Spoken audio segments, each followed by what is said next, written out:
motion giving me a scare. The air is frozen in place with all of those I knew who would say just follow suit. A boring day, slow way of life. Choose a lane and stay like ice packed up in a tray. Thought of being here and freezing there is making me sick. A daily feed of complacency as more hours tick. My mind is racing and they're chasing, but my heart is too quick. It's feeding rhythm so the boredom doesn't stick. Pages full of worries your mind creates can be melted fast by the moves you make. Oh, oh, oh, oh. You grow with every step you take.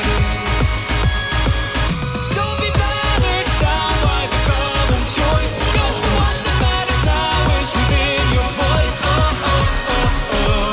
You know the rest are barely knows. Nobody else can match you.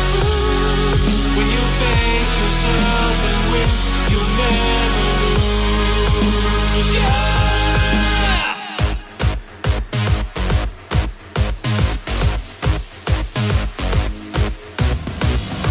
It's getting colder every day. I say the world's a flurry of half-baked plans that fade away and make tomorrow blurry. Nothing's adding up, and the nonsense never stops. The insanity congeals your mind, and the endless drama tries to freeze all your time. Thought of being here and keeping fear is making me sick. A daily feed of complacency as more minutes tick. My mind is dreaming while I'm dreaming, 'cause my heart is too quick. It's feeding rhythm so the boredom doesn't stick. Pages full of worries your mind creates can be melted fast by the moves you make. Oh, oh, oh, oh. You grow with every step you take. Don't you get bogged down by your gloomy past, 'cause what really matters now is within your grasp. Oh, oh, oh, oh. The sun can match the wings you cast. No one can match the heat in you. When you fight yourself and win, you'll never lose. Yeah!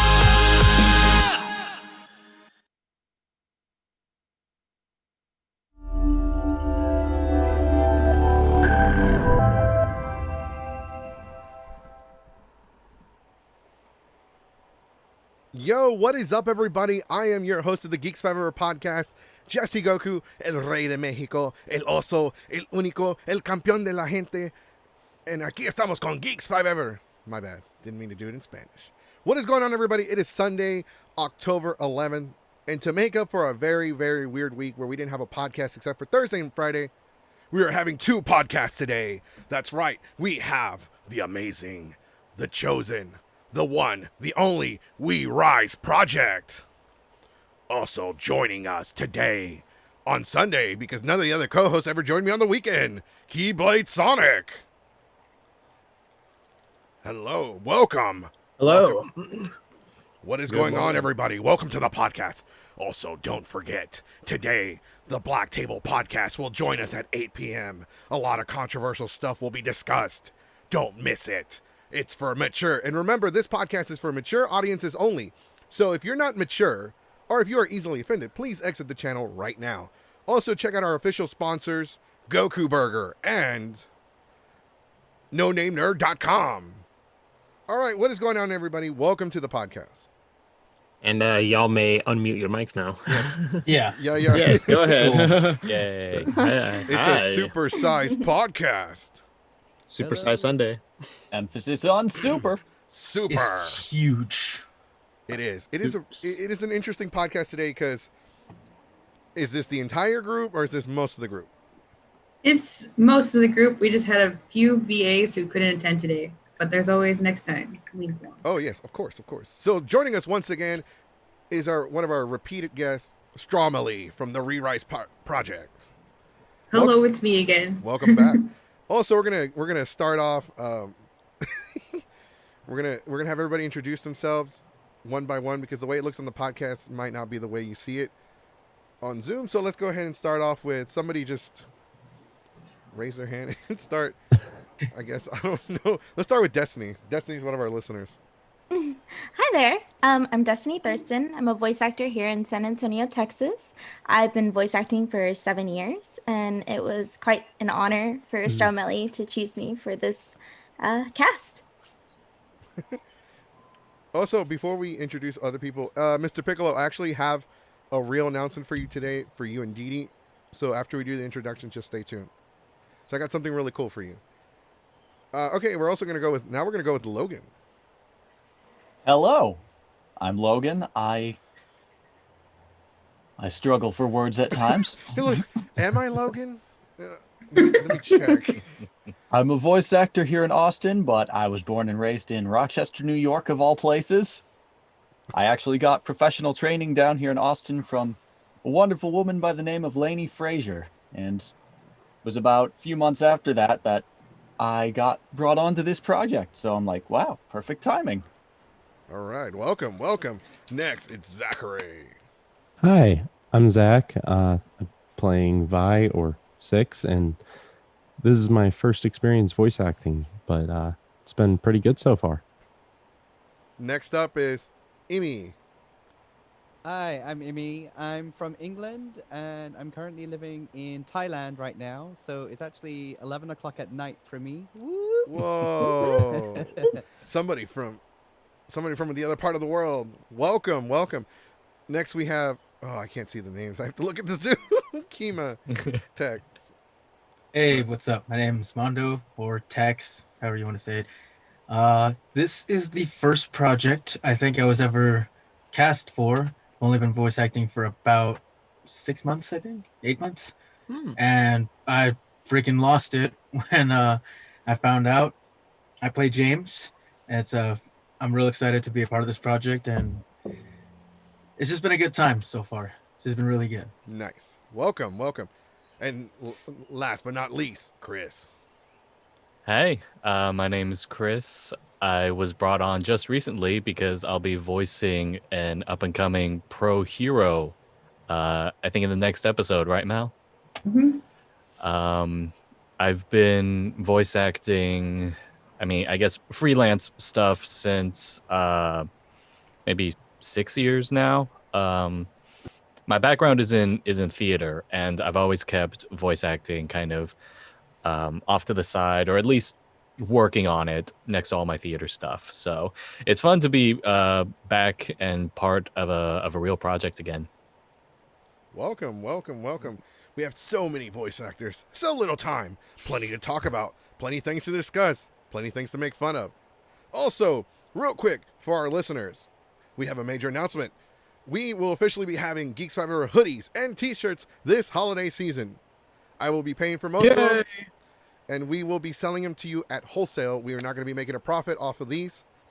For the first 20, you will get them at whatever I pay to get them made. That's how much you will pay. Except for Mr. Piccolo and Dee Dee, since they are two of our original followers, they will be getting their hoodies for free. There we go. Nice. Ooh. Woo! And I'll help some of the designs too. Yes. Keyblade Sonic is okay. Keyblade Sonic, introduce yourself as a member of the We Rise. Okay. My name is Carlos, but you could also call me Keyblade Sonic. I play Ryan, which is the ladies' meme man. And it's pretty cool. I've been doing voiceovers I've been training for like a couple of years ago, but this is actually the first time, pretty much almost a year. This has been a fun project. I really didn't expect to get a role. I just thought, you know what, I'm gonna try. If I don't get it, it's fine. But when I got the email, I was like, ooh. Sorry, my phone fell. But it's really cool to be here. Not just as obviously part of the podcast, but also part of this group. It's really cool. Just being part of the cast and the crew is just really amazing experience. Also, So- we need to do an introduction for Stromelli. Yes. Hello, I am Stromelli once again. I am the creator and director of We Rise, and I'll also be voice acting American Dream, who is a pro hero and principal of the University of Hope. Amazing. All right, thank you everybody for joining us. Quick shout out to our commenters. Jace, one of our co-hosts, Gabby. The award for first comment goes to Mr. Piccolo. Jace said second, but we don't offer participation trophies here, so you're out of luck on that one. F in the chat. Shout out to our listeners on YouTube. Shout out to our listeners on Facebook. Shout out to our listeners on Twitch and Pornhub. What? Yes, actually, Nice. we do have a porno. Unbelievable. Do you have one? It's an amazing thing, but yes, it's possible to do content. Yeah, I think what was it? We had to apply as content creator. You have to apply to be a content creator for Pornhub. Wow. It's unbelievable. Where is the sauce? Welcome to 2020 Well, for at you. Geeks 5 Ever, we like to call ourselves the voice of the voiceless, and you cannot be the voice of the voiceless unless you're willing to be heard in all platforms. There True. we Got go. him. Makes sense. And for those of you wondering, you can join our OnlyFans for $2.99. You can watch us eat cereal. Nice. I feel like Ryan would do that. But OnlyFans for Re-Rise. Watch Ryan eat cereal. That's Oh my right. God. All right. All right. So, like, it is Sunday. I've never done I've done podcasts on Sunday, but they're usually late at night. So once again, I want to say thank you to everybody for joining us today. I know it's really early. I know people have lives. Dandelin's here. So Pachinko's also here. So the project that you guys are all, you guys kind of named the project that y'all are part of. Have y'all started working on it? Strongly, have y'all started like voicing for the project? Yes. We do a lot of cold reads, usually on a Saturday or Sunday before the voice actors start uploading their lines. I don't know if someone else wants to talk about it. Okay, just a quick question for our listeners and me as well. What's a cold read? Oh, basically, kind of like in theater, you get the script and you just kind of initially just read it, and I'll kind of direct, like, all right, for this kind of thing, he's more upset, or that needs to sound a little sadder. And we also worked out how our characters will interact with each other. Like Zachary, not this Zachary, but character Zachary, who's voiced by Zeno, who's not here. His character is kind of rough at the beginning, but then he becomes like a low-key tsundere further down the line. So stuff like that. It's just basically you get the script for the first time and your first time reading it. So, like, some of y'all named off some of the characters that you're doing. What is like? I want to get y'all's thoughts on like your experience with.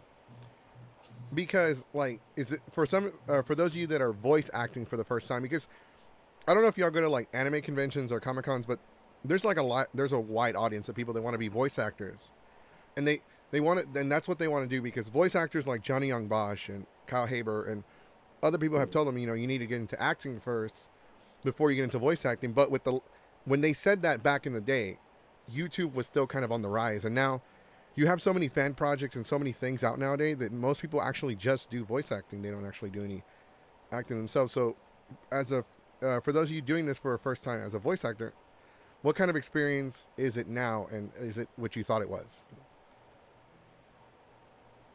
For me, I guess I'm a little different. I'm kind of like Chris. I'm a theater actor from before. I studied drama and theater studies in England, and it was something. Voice acting has always been interesting for me, but this is my first project using my voice to perform. But usually I'm a stage performer.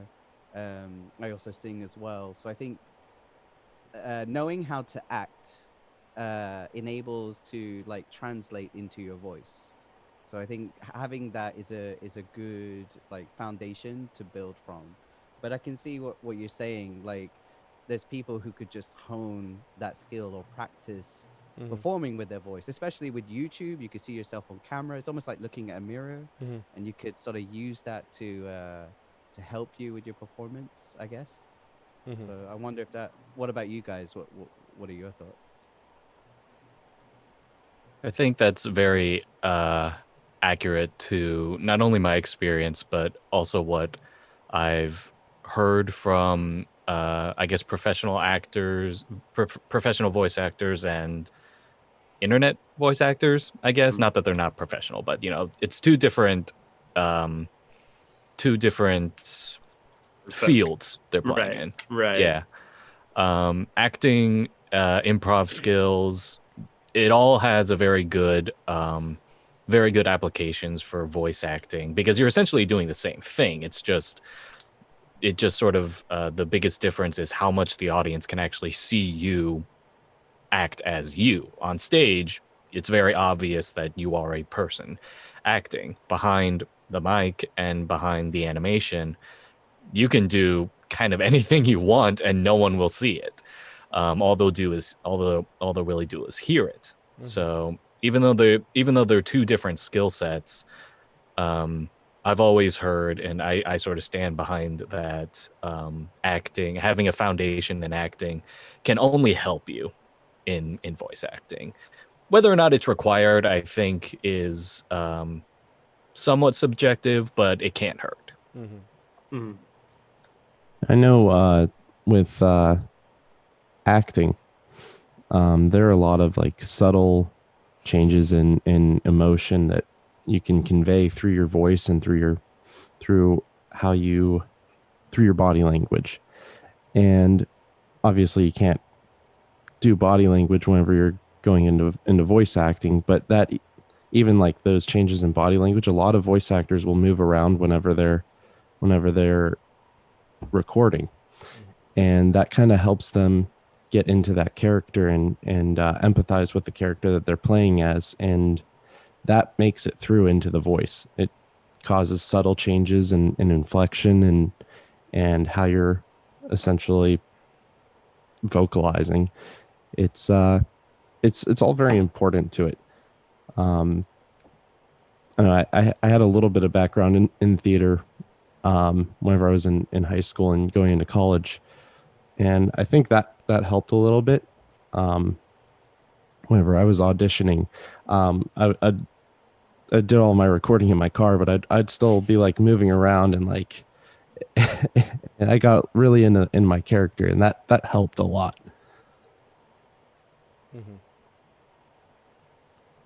I have absolutely zero experience with all that.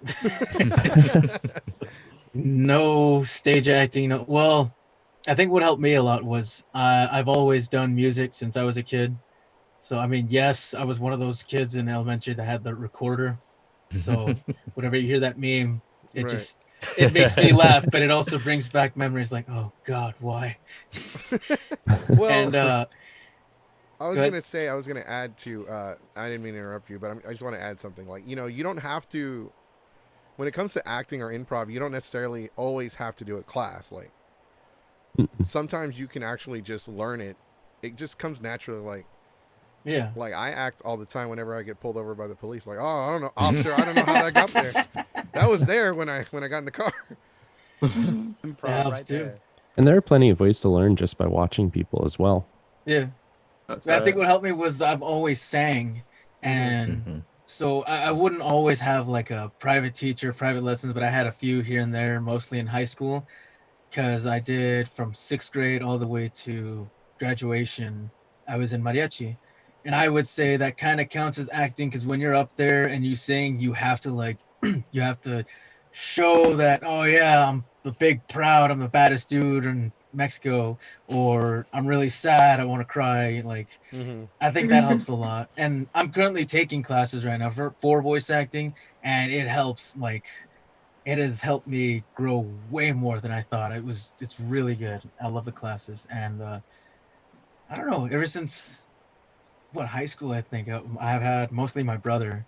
They all encouraged me, like, dude, you should be a voice actor, because every time you tell a story, it could be something as simple as I went to the store and I saw Hobo and he said he acted weird, but you make it into like this 30-page story and you like get everybody all involved, like, dude, this happened and this guy, and then I start doing the voice because I want to sound like it, and he's like, you should get into it. So I finally caved in. I said, all right, I'm gonna do it, and now I'm here. That's really cool. Shout out to you. You said you were a mariachi? Yeah. Yeah. Oh, shout out. Mariachis. Woo.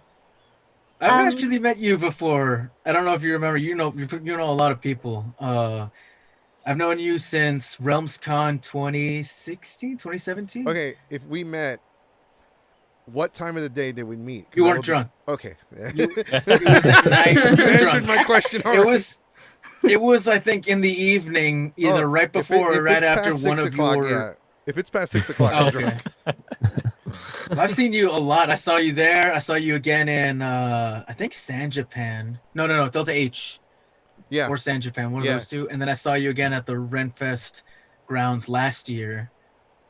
I think you were Pikachu. Yep. Yeah. when I saw Damn. you Holy last. Yeah, crap. there we go. And then I think it was that night I met you because I already met up with friends. You were like, "Hey, let's go to this place over here. My buddy's a fire juggler." I was like, "Oh, cool, man. Don't worry, I'll catch up with you later." And I hung out with other friends, and I got really messed up, and I I stayed don't with them. remember and- anything from Ren Fair. You posted pictures that your friend burned himself like because he caught the wrong end of the thing. No, or no, no, somebody no. didn't, and then that was So- like, So what happened was, because I'm really good at storytelling. So what happened was I had left and I went to go do something else and I come back and everybody's like, oh my God, put water. I'm like, what the hell is what are y'all doing? It's drunk Jesus. He set himself on fire and I'm like, why? Who? What? Why? Why did he set himself on fire? Well, because he got really drunk and he's like, I'm going to set myself on fire for my country, for America. He's like, the most patriotic thing I can do. Pours Everclear all over his arm and oh my gosh. Oh my god. Oh my god. I'm That's a like, miracle. That's some bruh. strong stuff. Very Too. painful miracle. I'm like, bruh, like you should have used lighter fluid. It burns slower. Oh, Yeah. understood. Hand So- sanitizer. So Vector. he goes to the hospital. They patch him up. Comes back the next day. He has to go into the Renaissance Festival in his nightgown. Everyone's calling it the nightgown of shame. Oh my God. So if we had met at Ren Fair, it's really hard for me to remember anything because I like to do extracurricular activities like taking vitamins. Because Yeah. Ren Fair is like one of those experiences where I want to experience Yeah. it fully. Plus, I was going through a lot emotionally at the time, so I started like experimenting a lot more. But there's so many stories. Like we had a friend who got really drunk, and he's like, and so we thought we'd mess with him. Hey man, somebody's been talking shit about you all night. Like who? I'm gonna kick their ass. Who? It was the floor, dude. The floor's been talking shit to you. Like it's tired of supporting you, and tired of supporting your bullshit. He's like, I'm gonna kick its ass. So the thing he does this. He's like, he poses like this, and then he throws himself on the floor head first and knocks himself out. Oh.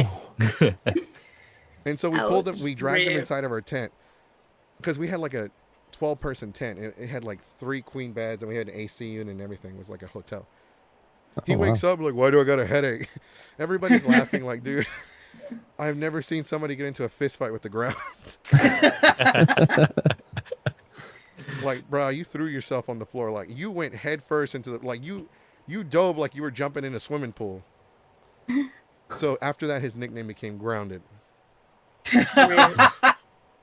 That reminds me of RealmsCon. I think it was the first year that I met you. Y'all, I think it was y'all. Y'all had that dating game, like that after hours dating game. Yeah. And I think it was, everybody called him Breakdancing Kakashi. He went over and he was trying to impress this chick, and he did like a backflip where he was trying to do like a double backflip or something and landed on his face, knocked himself out, and nobody would stop talking about this story. They're like, and then I think more people showed up to the panels after. They're like, dude, you see that? Some dude knocked himself out doing like a Yeah. backflip.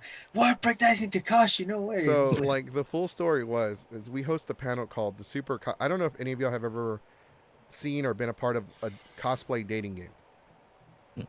Mm-mm. So Yeah, have you my ever seen girlfriend. like? But have you ever seen the dating game where they have like somebody ask questions and they're a bachelor, bachelorette, and they ask a bunch of random people questions, but they can't see who they are. It's like a mystery. Mhm. So it's kind of like that, but instead of picking one person, you pick 2 people, and then they have a battle. So these 2 people had like a breakdancing battle or whatever, dance off. yeah. And Homeboy was already pissing everybody off. He slapped the bachelor across the face. And then he slapped somebody else across the face. And then he's starting to like, he's dancing horribly. And then he decides to do a flip and lands on, he hits the back of his head. He tries to do a backflip, but he didn't make it at all. Like, So pretty much like the Afro Ninja in that video. yeah. Yes. And he Oh, was I on the think- floor for like 10 whole seconds before anybody approached him. Yeah. Oh, like, holy crap, is he dead? I don't know. But he was an asshole, so Should I? He was going against breakdancing Kakashi. I think that was the thing, because Yeah, he was just it was doing his just- thing, and he's like, "Oh, I'm better than this guy," and then boom. I'm glad. Ooh. I'm so glad you shared that story with. I'm so glad you're not that guy, because this would have been a really awkward podcast. It's been a very Yeah, by awkward the way, full that was circle. me. That was me. Oh yeah, you're the guy that, because he showed up the next day. I want to be in the concert. I'm like, whoa, hold him up. Calm down, MC Hammer. Why don't you go have a seat? Yeah. Because I got in trouble with the con. I thought I was gonna get in trouble with the con, but twice as many people showed up. But I'm surprised that so many people have met me in person. At the same time, I'm like, it's cool, but it's like Concerning. damn, I get around too much. So, yeah, no, I don't want to share too many stories, because we are a 2-hour podcast and we're already half an hour in. Oh wow. We might share more later. Sorry about that. No, you're fine. You're fine. Like, going off topic and sharing stories like that. That's our thing. That's our thing. It's amazing, and it's amazing because I don't realize like how many people actually have met me in person. Like, because you're one of two people. When it comes to meeting me, you're one of two people. Either I left like I left a bad impression of myself, or I left a really like, oh my god, this guy's really cool, or this guy's an asshole. Because I have a bad reputation of I stand up to people at the cons. I don't know who you. I've told the story 100 times, but do y'all know Voltaire? He did some of the songs for Courage the Cowardly Dog and The Grim Adventures of Billy and Mandy. Oh. Okay. Yeah. Right, and I almost got into a fist fight with him at one of the cons. Because he said something racist towards me, and I stood up to him, and all his fangirls like, you need to leave him alone. I'm like, he said, like, well, first off, I don't want to say what I said, but I was like, listen here, Karen, you need to back up. It was much worse what I said, but anyways, like, yeah, no, so I have that. So those girls went and told all their friends, well, Goku tried to fight Voltaire for no reason. I'm like, no. He called me a dirty Mexican. I tried to fight him because he's an idiot. Plus, Voltaire drinks a lot. Them's is literally fighting words. Yeah. literally fighting words. And I'm like, Standing up for yourself. I'm like, Right. and he said it behind my back too. He's like, he said it as soon as I left. I'm like, did you say something behind my back? No. Like, you could have said it to my face. But I digress. That's a cringe. I digress. Anyways, so when it comes to the project, I want to know, like, we're gonna start off with with Zach. But how did y'all hear about We Rise? So I actually heard about it through my coworker. He was following the channel and the podcast before or whenever they were announcing that they were going to be doing tryouts. So he actually talked me into auditioning, which I've always wanted to audition to be a voice actor, but I'm actually in the process of moving out of my parents' house right now, so it's been kind of rough trying to record. But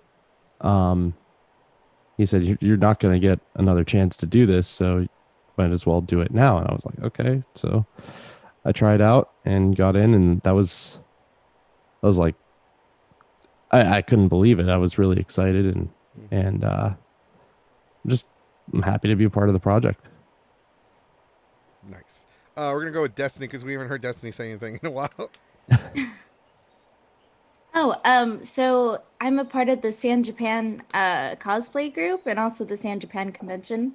And as I was scrolling, I happened to see Mel's post about how she was creating this new project and that she was looking for seasoned voice actors.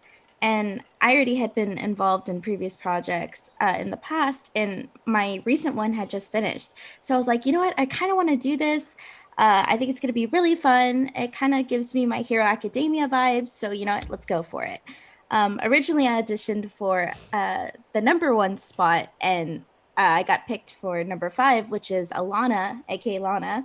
And I just didn't realize how similar me and her were. So I think it was kind of like fate. It was meant to be. And I'm really, really happy that I managed to get on, because I mean, I met my second voice acting family. I mean, we're all close. I hope to get close to Chris, now that you're on the project with us. So, I mean, it's been quite the experience, and I'm really honored. So thank you, Mel. All right. All right. Thank you. Start crying in the back. Since you gave a shout out to Chris, we're gonna go with Chris next. Okay. So I heard about the project when Mel emailed me asking to be a part of it.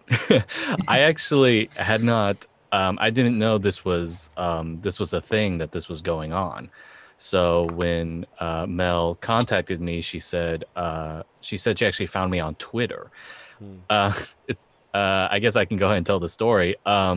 There's do y'all know Sea Dog VA? Oh on my YouTube? gosh. Yes. I love him. So he has a Twitter, and every now and then he'll ask his Twitter followers to send him clips of voice acting for him Yes. to review Yeah. and react to. So I sent him something that I put together just as a personal project. And that's that, and Mel saw it, got in contact and said, "Hey, I think you'd be good for this pro hero." And the rest is history. And that happened like couple weeks ago, like before October, right? I think so. Thank Was you, it? Sea Dog. Yeah. Also, you're like really Shout out new. to Sea Dog. Yeah, I'm really new. Oh, okay. I just finished reading the whole episodes 1 through 6 like yesterday or the day before.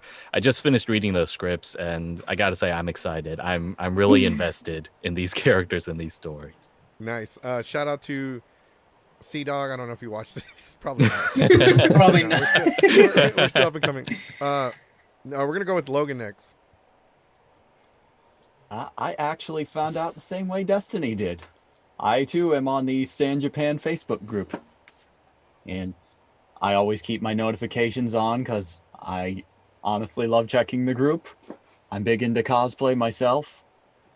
That was not a primary reason to get into VA, but definitely one of them.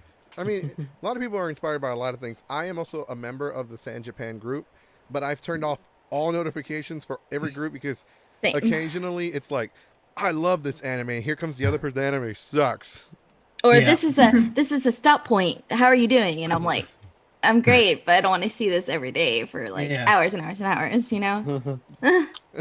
It's like, I tried to watch this anime, and I tried to get into this certain anime. I just didn't like it. What happened? I hit puberty.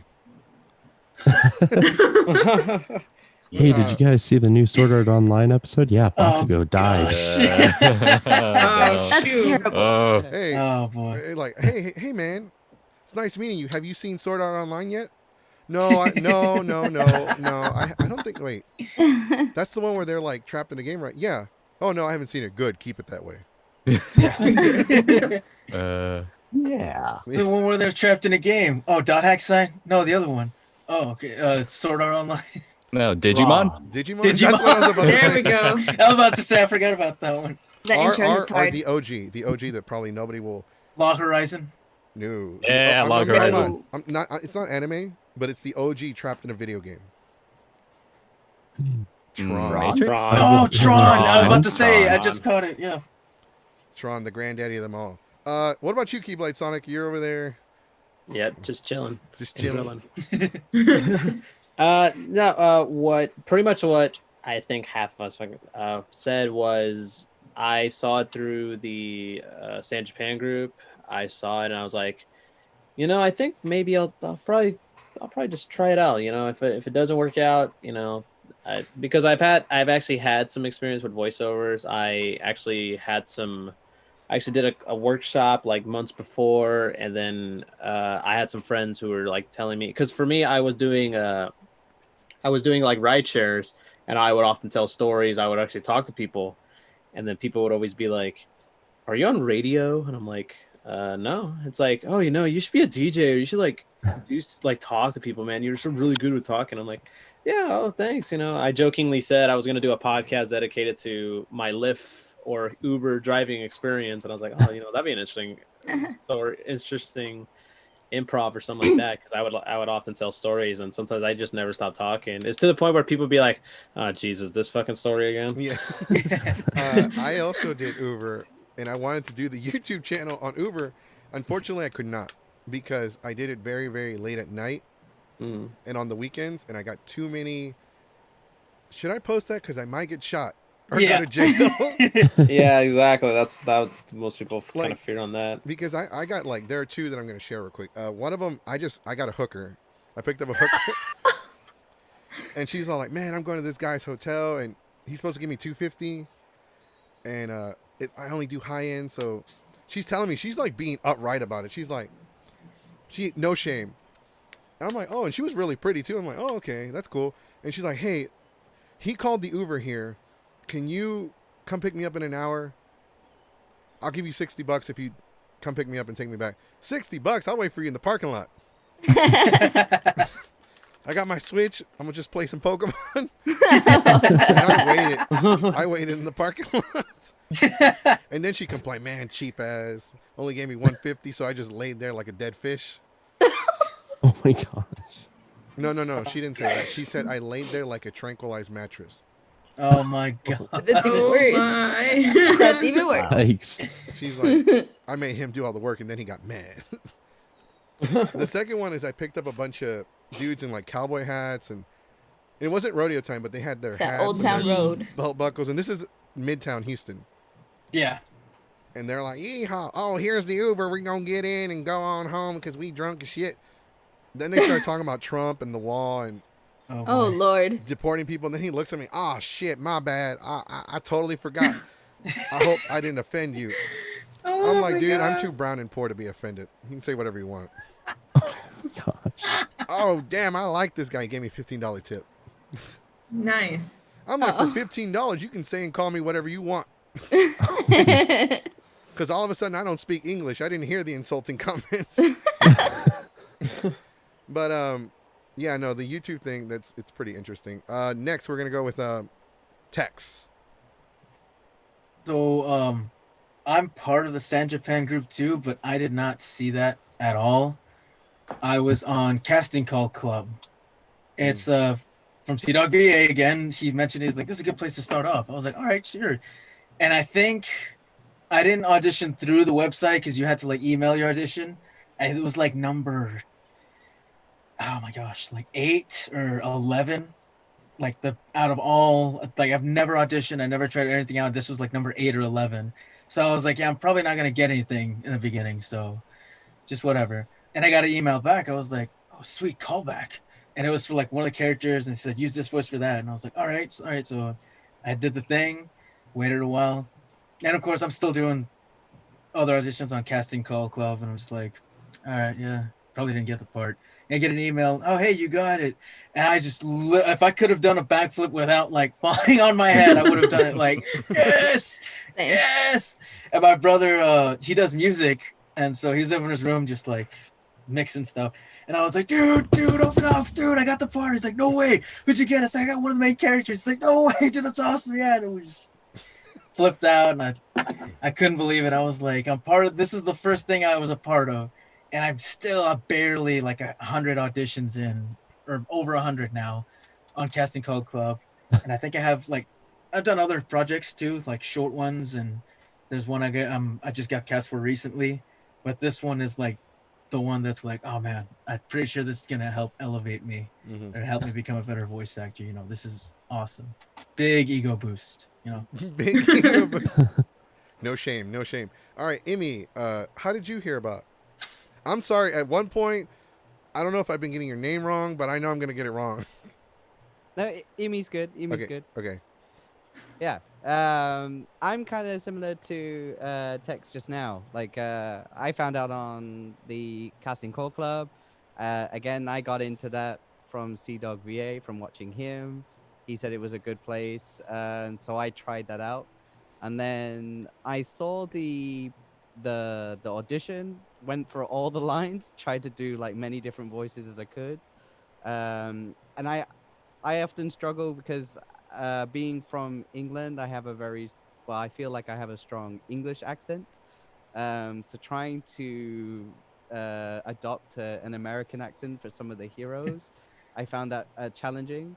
But when I did the villain voice, I went straight out British. I was like, he's going to be British. We're going to try that. And then luckily... Yeah, all the villains are British. British. but Do you know what? There's a science, or at least like orally, there's a science to that. Like Yeah, lots of villains in history, like in film and everything, are British. It's true because you can't go in there. Whenever you do a villain, you can't go in there with like a Mexican accent, like ¿Sabes qué? Te voy a matar, te voy a chingar, Yeah. te voy a hacer así. Eres Like cabrón. you discovered my plan. Like yo estaba haciendo esto. You can't go in there with that because I wouldn't take you seriously. I'd be like, Yeah. why does he sound like my uncle? I mean, unless it's like a cartel of some sorts, you know?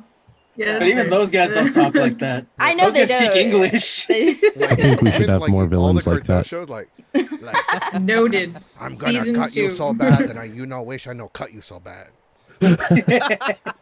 Oh, even better. Have a villain from Tennessee. Oh my god. oh, Oh, no. God. Oh boy. All right, we're Italian gonna kid. Son, you're in for a Yes, world you of hurt, and bet. I'm gonna make sure you ain't gonna live to see and another. we were talking Oh about this my on the God. podcast. We were talking about this on the podcast. Whenever you have a bad guy with a southern accent, they always have the slave owner accent, Yeah. and they're always rich. Yeah. You why read your why last is haul. everybody with the slave owner accent What? rich?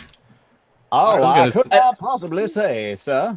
I was gonna Yeah, say that it- old. It's like an old Louisiana accent. It's like if I Yeah. do I wanna say see- so yeah, myself, fuck so on. I We're- am indeed. We're better gonna than we're gonna you. make our own video where the slave owner accent dude is like poor, like.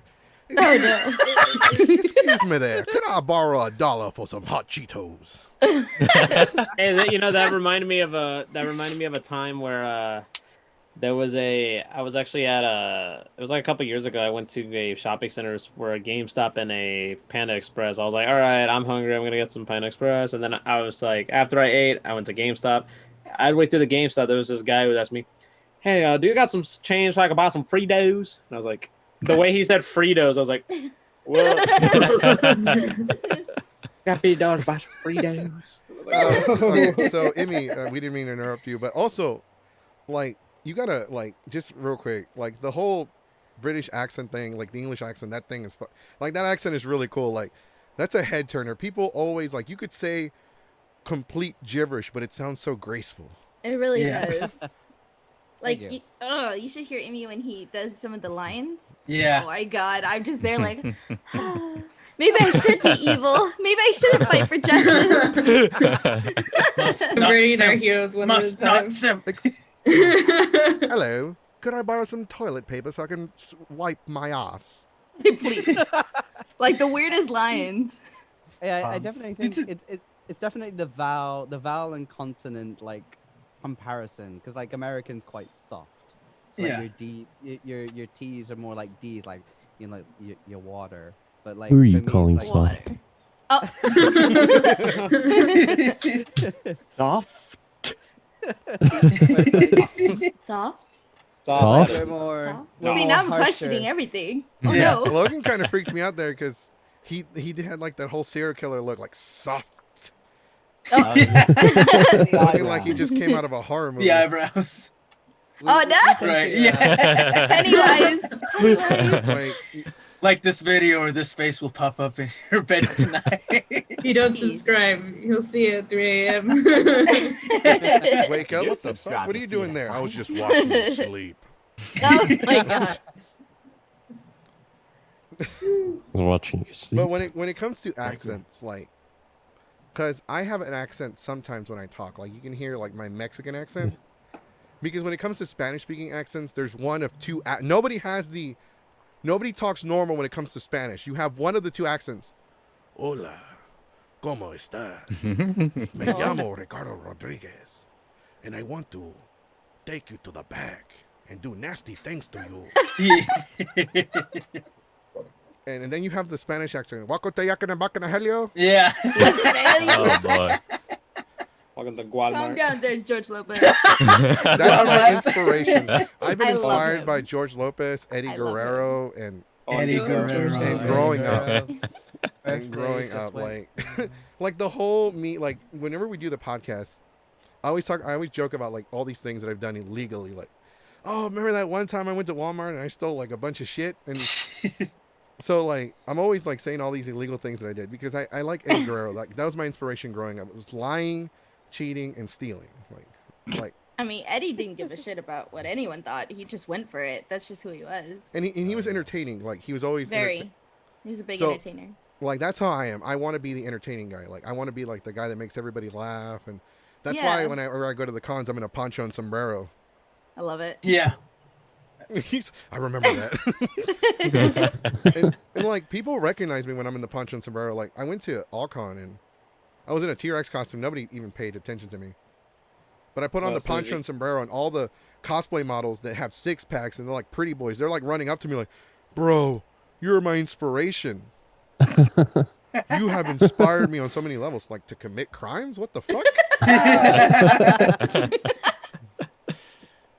They're like, "No, man, our partying level has gone up." I'm like, "Oh, so you're an alcoholic now?" I don't see how that's supposed to make me feel better. I think Eddie was one of those few wrestlers where they have that moment in the beginning of their intro and the crowd goes wild. Like The Rock, obviously, is "if you smell," everybody goes crazy. Or Stone Cold's glass breaking. His was you hear the "Viva la raza," and then he comes out with the lowrider, and everybody's like, "Yeah, For real, like Eddie is what made me inspired. Like he inspired me and made me embrace my culture much, much more. Because when you grow up in this, well, I grew up in a rough area, but it's like one of those things to where you try not to be so stereotypical because people look at you and they judge you differently. Mhm. Like I tell people all the time, like, man, you know what it's like to grow up in a Mexican household and your dad speaks Spanish? Like, mijo, we got to get rid of the accents. And then he's like slapping me in the back of the head like he's tuning a radio. He slaps me in the back of the head. Konnichiwa. No. Slaps me again. Oh, no. Good day, comrade. Slaps me in the back of the head again. Bro. All right, that works. yeah." So we're gonna we've been asking some general interview questions, but we're gonna ask like the real questions now. Okay. Okay. All right. What is your favorite anime? What anime show or cartoon has inspired you to take up voice acting? Ooh. Are we talking about like in general or like the older animes? It doesn't the matter. newer In general. animes? In Okay. general. Oh shit. Oh Okay, shit! so- Damn. Damn. Too many to choose from. You're asking a voice actor who watches countless hours and hours and hours of anime. God. Hey, that's for a Well, voice actor. You call that research. That is Yeah. Exactly. Exactly. Thank you. I'm picky with the anime I watch. Like, there's a bunch of shows I'll start, and I'm just like, I just don't want to finish it. But if I do finish it, or I'm still like currently watching it, then I'm like, yeah, I know, I love this. So I guess for me, one of the animes that kind of inspired me to pursue voice acting is the '09 version of Fruits Basket. There's a particular voice actress who I just idolize. I get all my tips just from how she acts. I'm pretty sure we all know and love her, Laura Bailey. Phenomenal. She's just a goddess. But so just watching how she acts as Toru Honda, which is the main character, just all the emotion, just like a roller coaster, up, down. She can be happy, sad, angry. It amazes me how she has so much range, and I kind of want to do that. Let's try it out, because as it is, I wasn't into theater or anything. I really wasn't. I was more ROTC and sports. I was really kind of quiet. That's why you don't really hear me talk a lot. Hey, shout out! No, seriously, I'm gonna cut you off for a second, but No, you're good. I was ROTC in football in high school, and I took 1 year of theater because I had to fill up my schedule as a senior. Yeah, And I took theater, and I was like, mine was choir. we had to do plays, and I would just go up there with a poncho and sombrero, like orale, or that's my play. I mean, I wish I could have done theater, but it was always full. Like they didn't really have enough room because everyone wanted to do it. So I had to settle for choir. So which kind of helped me because a lot of our roles sometimes could require us to do little songs or snippets. But I mean, I fell in love with Fruits Basket, and I would say that is honestly my favorite anime. Even the 2019 version. Oh my god, I died when they announced it was coming out. Woo! I was like, woo! I mean, wait. Hold on, I got y'all. Hold on. Oh, This is a terrible time she's for cracking this. out the I need to merch. answer Nathan's- Oh my There it gosh. is. Yeah. There it is. Yeah, there it is. There it is. I have actually 4 of these. The others are in my bed. Oh, that's the license one. Yeah. Yeah. Okay. I love it. So advertising flex. for Foods Basket, Laura Bailey, shout out, love you. I have other body pillows actually behind me. I don't know if you can. Hey, there's no shame in Oh. body pillows. Yeah. It's like all over. They're all over the house. I, have don't a know where to body. buy anymore. I have an officially licensed Funimation body pillow, Mm-hmm. and it's weird because What? I'm a straight man. Who is it of? But Who is it Is of? it Broly? Is it Tell me it's Goku? Broly. it's right there in Is, the middle. oh, it's over there.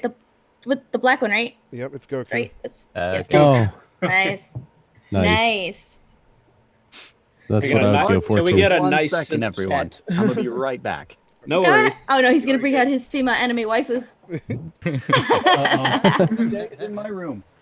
They said Oh, there no you go. politics, dude. No waifus. Please. Speaking of which, for those of you that haven't heard, brought to you by Geeks 5 Ever, from the minds of Jesse Goku and Keyblade Sonic, we bring you Waifu Wars. Yeah. Yeah. So we came up. So I think I'll probably wait until Logan comes back, but in case we explain the concept. So this was based on a panel I went to a couple years ago at San Japan. So I had this idea of what if I brought a giant white dry erase board, I make a tournament bracket, like a 16-man bracket, and you have to, and so basically it's called Waifu Wars. Basically, I would have any of the audience go, raise your hand if you have a waifu, and you raise it, and if the person raises a hand, I'm like, okay, I'm gonna twist it.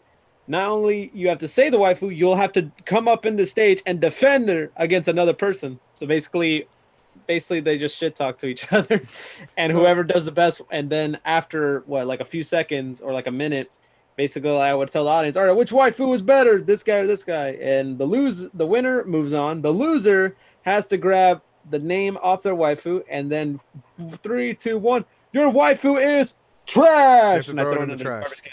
They have to throw it in the garbage can. The way the fighting will work with the arguing is you have 2 rounds, 60 seconds, and it's pretty much you just have to convince the audience why your waifu is better, and the audience will vote on who they think won. There's no like, oh, my anime is better, my anime this, or they would win. There's no, it's just your waifu sucks because you like it, like kind of like that. Right. So the audience gets to vote, and then they have to throw their waifu away. And we're doing a husbando version as well. Oh, boy. Husbando hostilities. Because we do versus panels. We do Pokemon versus Digimon. We now do Dragon Ball versus My Hero. It used to be Dragon Ball versus Naruto. Ooh. We did My Little Pony versus Homestuck, which... Oh no. Oh no. God, I can I'm so imagine tired how of the bad that Homestuck went. content. Hard to believe that My Little Pony came out 10 years ago. Do you feel old yet? Yeah, you want to feel old yet? Was it really 10 years ago? Yeah, it's been 10 years Do ago. bronies even exist anymore? Wow. They still very much do. That's crazy. Oh, That's boy. funny. It'll be like, you know, the Budweiser horses in the commercial. Like, you, it'll show a picture of My Little Pony, and then the Budweiser horses are like, no, this was them. Feel old yet? I was like, oh my god. I remember It's not even the remotely close. Budweiser commercials. I remember are the ones with the frogs. Oh Yeah. really? Oh, well, yeah. those are a while Why? back. Old school. Why? Sure. Which one is the one with, was it Budweiser or Bud Light with the dog? It's like, hey, look, it's Spuds McKenzie. That's I don't remember. Budweiser. I The think. only That was dog I've Budweiser? seen in a beer commercial is Budweiser, where he wants to be one of the horses, and they're Yeah. like, "Why do you want to be here? You're not it's even a that horse." one. Right? And then they dress him up as not a horse, but like, you know, in their outfit. And then he's all Yeah. like trotting up there. I'm like, oh my god, he's so proud.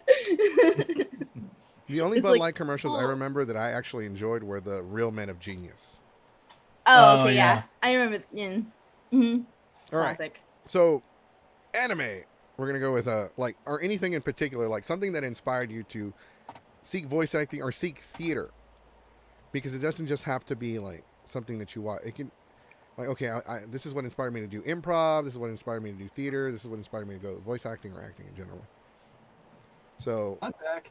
hey, oh, since you're back. It scared me. Hey, So we're gonna go with Chris. I can't see the names. I'm on OBS Studio. I mean, I'll go ahead and talk.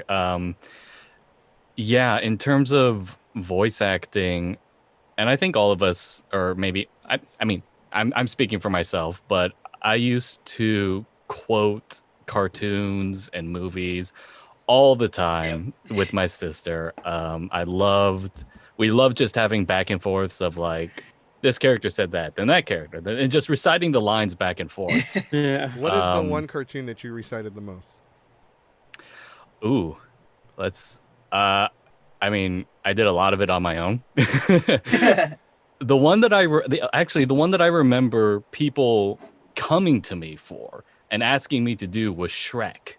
Oh my. Oh yes. And it was Shrek 2, and it was the scene where Shrek and Fiona and Donkey are going to far away for the wedding, and it was, are we there yet? It's where Donkey Yeah. is repeating after him is like, the kingdom of far away, Donkey. That's where we're going. Far away. Yeah, I know. I'm just so dang bored. Well, find a way to entertain yourself. And he does the. Yep, that is. I can't do it anymore. But yeah, he does the popping bit. He gets all annoyed, and that was the one that people constantly came to me for in like 5th or 6th grade, and that was just something I did for fun. And I guess. I mean, like, if we dove deep into like where these voice acting roots come from, that's probably where it comes from. Mm-hmm. I like the the Shrek because Gabriel Iglesias did a Shrek joke, and so now whenever people ask me like, "Hey, what are you doing? How you doing?" or I'm having a great time, and then I'll just randomly yell at my friend, "Donkey!" Donkey. No, yeah, I freaking love the Shrek accent. I know it's Scottish, right? Scottish. Yeah, it's Scottish. Yeah. Vaguely Yeah. Some kind of Scottish. European accent. I don't know. It's Mike Myers. An onion has many layers. Yeah, Many that's layers. Do you think he's compensating for something? I didn't get that joke until I was much As older. a kid, Yeah, There's me so neither. many adult Yeah. jokes in that. There were so many many. adult There was jokes. one where it's like the first one. He's like, they're in the castle, and Donkey was in trouble, and then Shrek's like, "Well, I have to save my ass." Yeah. There's one thing in the movie that somebody explained to me that I finally get now. When they're grinding pepper in Shrek's eyes, that's because at the time they didn't have pepper spray just yet. Oh yeah. Yeah, that was You the didn't third get one. that? Oh no. As a kid, Oh, you're dude, like, I got that "What?" when I was a kid. I was like, oh, Yeah. pepper spray. Oh no. So yeah, that When was they get the great. catnip, it's like, what is this? It's catnip. That's not It's not mine. That's not mine. Dude, Antonio Banderas, he was so perfect as Puss. And that's where that whole I think my accent favorite comes from. scene Like, from the "Me first. llamo Puss in Boots." Or when he I think my just takes off favorite his scene hat. from that first movie was the onion one, where somebody said it. Onions, ogres are like onions. They Like stink? they stink. No. Yes. No. Oh, they make you cry. No. Oh, I get it. You leave them out in the sun too long and they dry up. Yeah, I like that part. They get all wrinkly Ogres and old. have layers. Onions have layers. Ogres have layers. You get it. We have layers. What about parfaits? Parfaits have layers. I don't care. Parfaits have layers. Ogres are not like parfaits. When it comes to like, I love Antonio Banderas because when it He's comes so to hot. you have two, like I said, this goes back to the two accents because two people recognize two voices. Yeah. Antonio Banderas How's that first or one you Cheech did? Marin. Yes. Oh, Cheech. Yes, God bless him. Like that's why it's always Yo me llamo Puss in Boots or Orale. Yeah. Either one of those. Because I watched a lot of Cheech and Chong because I'm very 420 Cheech and friendly. Chong. All right, speaking. Chong. All right, so Emmy, what inspired you? I would say when I was younger, I was influenced a lot by Disney. I think The Lion King. And, I fucking love The Lion King. Aladdin, yeah. Good All ones. like that, like Robin Williams. Like when I saw him, I just wanted to quote everything he did. Yes. And the same with The Lion King. I loved the whole show, like the hyenas and Scar. I loved Jeremy Irons in Scar. And I think that's what kind of got me into acting. And then I saw like Jim Carrey in The Mask, and that's kind of I wanted to get into like the stage performing through that way. I tried comic characters, and then for anime, I mean, I I didn't really make that connection with anime for voice acting until much later in my life. But yeah, I would say quite early in my life, I was inspired by Robin Williams and Disney movies and That's The really Lion cool. King. I have a question though. What did Yeah? you think of the live action Lion King?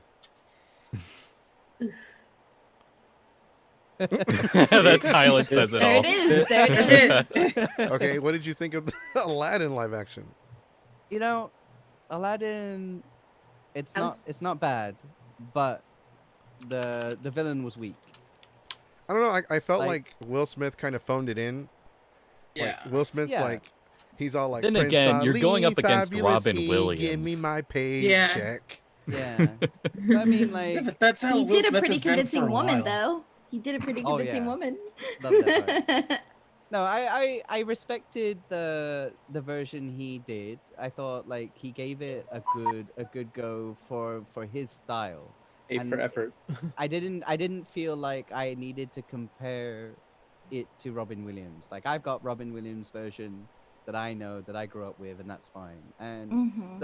the point of doing readapting something, at least my opinion on that, is Mhm. that you take it to a new direction that it hasn't been seen before, or you try to, and you try to artistically make it different. But yeah, if you get what I'm saying, like you make it No, different. I absolutely get it because that actually makes a lot of sense. Like you don't want it. There's too many people that go into a role where it's already been like established and it's already held on such a high pedestal that they try to mimic it and it just doesn't work. And they don't make it their own. Like there are, Yeah. Right. especially with anime, like if you watch like original dubs and then you watch from original dubs from like studios that no longer exist and then you watch the redubs, like they are completely different because they changed it. They made the character what they want instead of trying to be like the last person.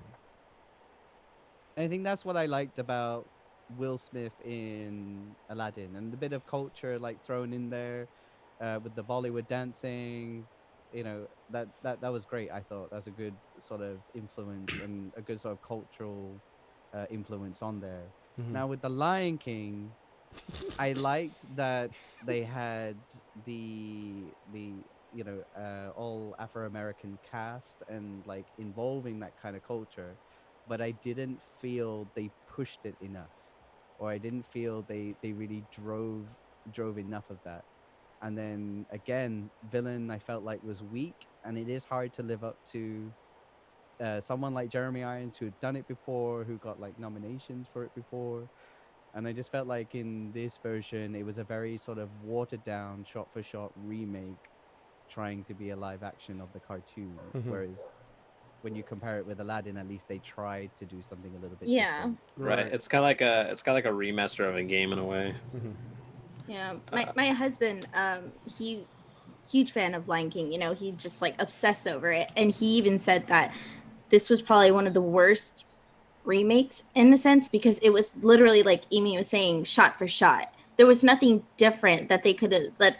You know, sometimes they add in. It was literally like, okay, Simba takes a step. Oh, let's take a step. You know, it wasn't like Simba throws himself off a cliff. You know, I'm just saying. I know that's not in there, but I'm saying like they didn't bother to go above and beyond. It was just kind of like copying someone's work instead of, hey, change it a little bit so you don't get in trouble. You know what I mean? Yeah, and also yeah, and and for me, like I was big into Lion King as well. Mhm. I saw the remake, and I thought they tried. I thought it was okay compared to the first one, compared to the original one. And what I Songs were did like, good. the big one that threw me off was that the characters had. I understand it's live action, but they showed little to no emotion. Like Simba could be like, "Oh, oh, Mustafa's dead," and he's like, Yeah. like that.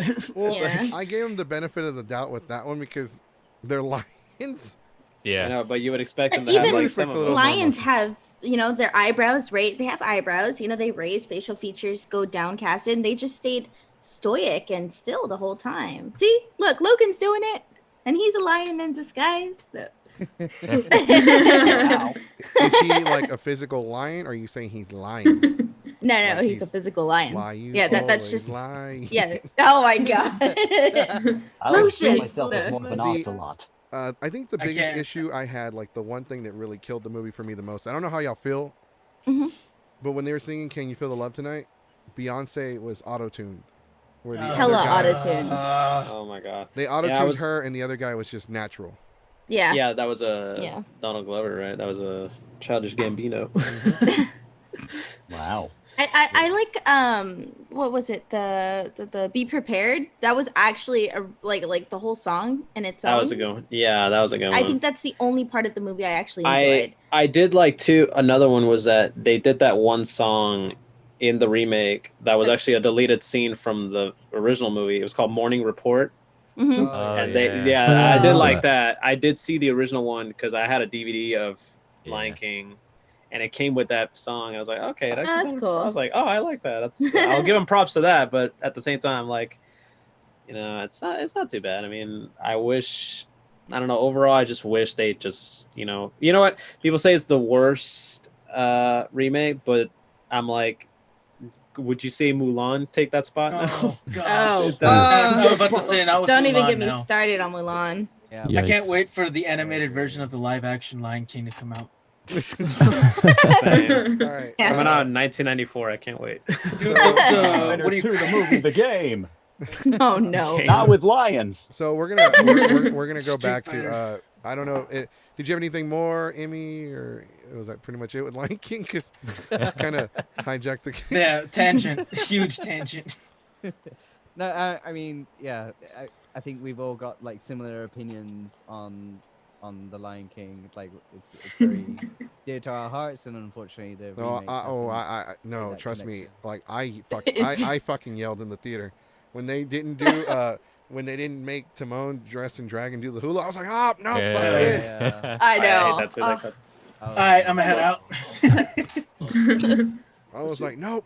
I started yelling in the theater. I'm not gonna sit here and watch this bullshit no more. Yeah, again, yep. Oh, I'm still over here waiting for the Lion King 3. Oh no. It's coming. Sequel is apparently coming. They should do a Lion King 1.5. I live No. action Oh, of that. God. Lion King in three The quarters. Lion King continuity is all over the place right now, especially with the Lion Yeah. Guard. Yeah, that was what was it like their second? Wasn't he pretty much like I don't know? It's a weird Dragon Ball comparison, like Goten, pretty much in a way. Well, yeah. Well, Lion Guard is in between 1 and 2, because him and Weird. the girl line, I don't remember. Girl Simba is From Lion King. Kiara? Nala? Kiara. Nala? Kiara. They're no Kiara. The second when the main character of the second movie. The one They're who's still with they're Kofu. still Oh, cubs. the They're still daughter. cubs. Is Yeah, it the Kofu daughter. or Kofi? Oh, Kovu. Kovu is Kovu. Kovu's Kovu. from the Lion Guard. Andale. All You right, see, my so accent just came out. I hate that. it's like oh well, we're over here having a good conversation and Jiminy Cricket, and then all of a sudden Monday. So Stromily, Embrace it. what has inspired you? I can think back to when I would recreate scenes from Danny Phantom to my younger brother. Sometimes they would do replays of episodes. They'd be like, "Oh, I got this." So I'd stand on this dresser, which was totally not safe, Oh no. and I didn't fall, but I would just like recreate the scenes from there. My brother would watch and be like, "What the heck are you doing? This is kind of cool." So that's where I kind of got into acting and doing voices from there. And then since I had a younger brother, he's 4 years younger than me. When I got into high school, I would read him my shonen manga. So like, hey, you want to like hang out? He's like, I'm like, I have a shonen manga. He's like, all right, sounds good. And then I just kind of went from there and joined my theater club in college, became the president because our old president didn't do anything. They're like, all right, we're going to do stuff. And we did nothing for that entire semester, just talked about stuff. What a I was like, woman. this is ridiculous. So overthrew the The end. patriarch, anarchy or patriarchy. He was And, that guy. He was that guy. It's like, it'd don't be worry, like that guys. I have a sometimes. plan. And he leaves the river. Yes, and then I took over, planned some events, and just kind of went from there. I really enjoyed doing villains, but because of my face, people were like, "Nah, you can't be the villain." I'm like, "I want to be the villain." So in voice acting, you don't see my face, so I really enjoyed cold reading other people's works for their film class and stuff. Yeah. And then it just kind of rolled from there. I do a lot of story writing more than voice acting stuff. So I've written like D&D campaigns for friends. I've written the We Ride script. I've written skits for certain animes and stuff that I haven't done on stage because I haven't found people to do it with. and then now we are here. Nice. Well, also now we're gonna go with Logan. What inspired you? I was inspired by the greatest anime of all time, The Simpsons. I was about to. Eh. Your answer was going to determine whether I was going to walk out of this room or not. And it's quite strange because the character I loved most as a kid was Groundskeeper Willie. Like, the one skit that I always wanted to imitate. Is anyone familiar with the Wee Turtles? Yes, I was about to say it. That's my favorite one. Like, I imitated that once. My grandmother heard me, and now every time we talk, she's like, "You gotta do the Wee Turtles." You sounded oh like my Shaggy. Amazing. I mean, We gotta do the Wee Turtles, man. oh, like shit, Scoob, the Wee Turtles. Oh my god. Cosplay Shaggy. Yes. It's very because good. You kind of Totally, look like you were him. like You look like a Matthew. shoo-in for Shaggy. I did meet Matthew Lillard. I was Oh. dressed as Oh my Shaggy. god, how was he? Oh, he's such He a is gem. freaking giant. He is a Yeah. gem. Yes, he's big. Like he's really tall. He told Sure. me to stay away from his job. Aw. Mr. Lillard, if you're listening, thank you for that. That made my life. I have expected you like he told me to stop. He's like, hey, don't come around my house no more. Oh no. I'm That's the that part where face you of meet him. Windows, It's like so nice to Matt. meet you. He's like so nice to meet you. He shakes your hand and then he pulls you in. He's like, "Stay out of my territory." Oh god, right? They Okay, now for Zachary. He's got to unmute. Hey, come on, Sorry. lad. Show us your chops. Honestly, I would say a big part of my inspiration was Mark Hamill and Christopher Sabat. Nice. Like whenever I was a kid, I got really into Avatar: The Last Airbender and Batman, and just hearing the range on Mark Hamill in both of those is just it's crazy. He's had so many other roles that I'd been like seeing pop up as I've kind of looked through like movies I've watched as a kid and whatnot. I was like, wow, I didn't realize he was like that big a part of my life. And like Christopher Sabat, I mean, like just you can listen to like the subtle differences that he does when he's playing like Goku or not. He's Sorry. Vegeta. He's Vegeta. Vegeta. Yeah. He's Vegeta and Wait, Piccolo. hold on, man. Sorry, I was looking at Goku and I was like, but yeah, just listening to the differences in his voice whenever he switches from like Piccolo to Vegeta, and like you can hear it's him when you listen to him like playing All Might, Yeah. but he I'm like here. yeah, and like just him changing from when he's like buff All Might to like scrawny All Might. Yeah. It's just I was really impressed by that, and just seeing the other shows that he's popped up in, and like every now and then I'll be watching like a new show with my fiance. It should be like, is that Christopher Sabat? I'll be like, I don't know. Let me look that up. And then it's like, oh wow, the man's got some range. He really does. But- He's really good.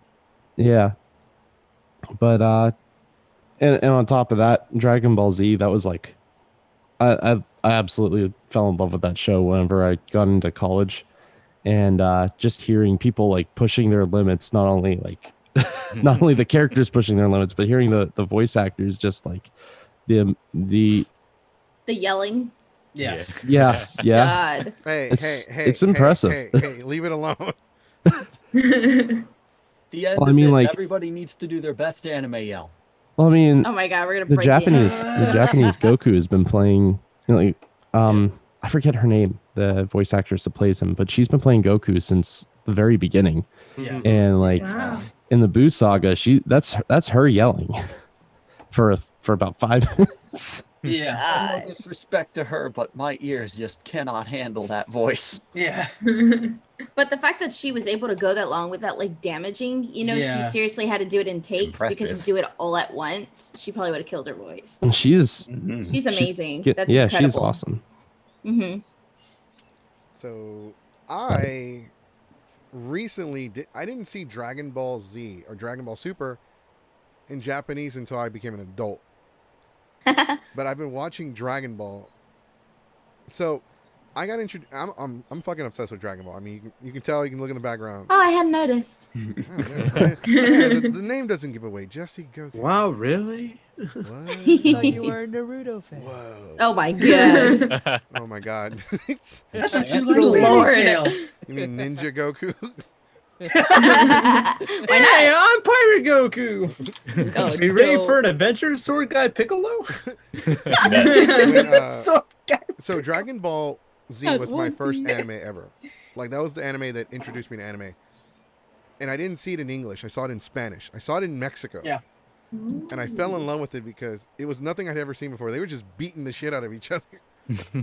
Like the first Pretty episode much. I ever saw, Frieza pierced Krillin through the chest with his horn. Oh, Oh. yeah. That was my That's a first heck of an impression. I was episode. like, And you were like, Oh, I yeah. was like, oh my god, what is this? I'm like, yes, kill each other more. I was like, I fell in love with it, and I've been watching Dragon Ball ever since. I watched Dragon Ball in Spanish, and then when it finally came out in the U.S., it was just starting, and they were already fighting the androids in Mexico.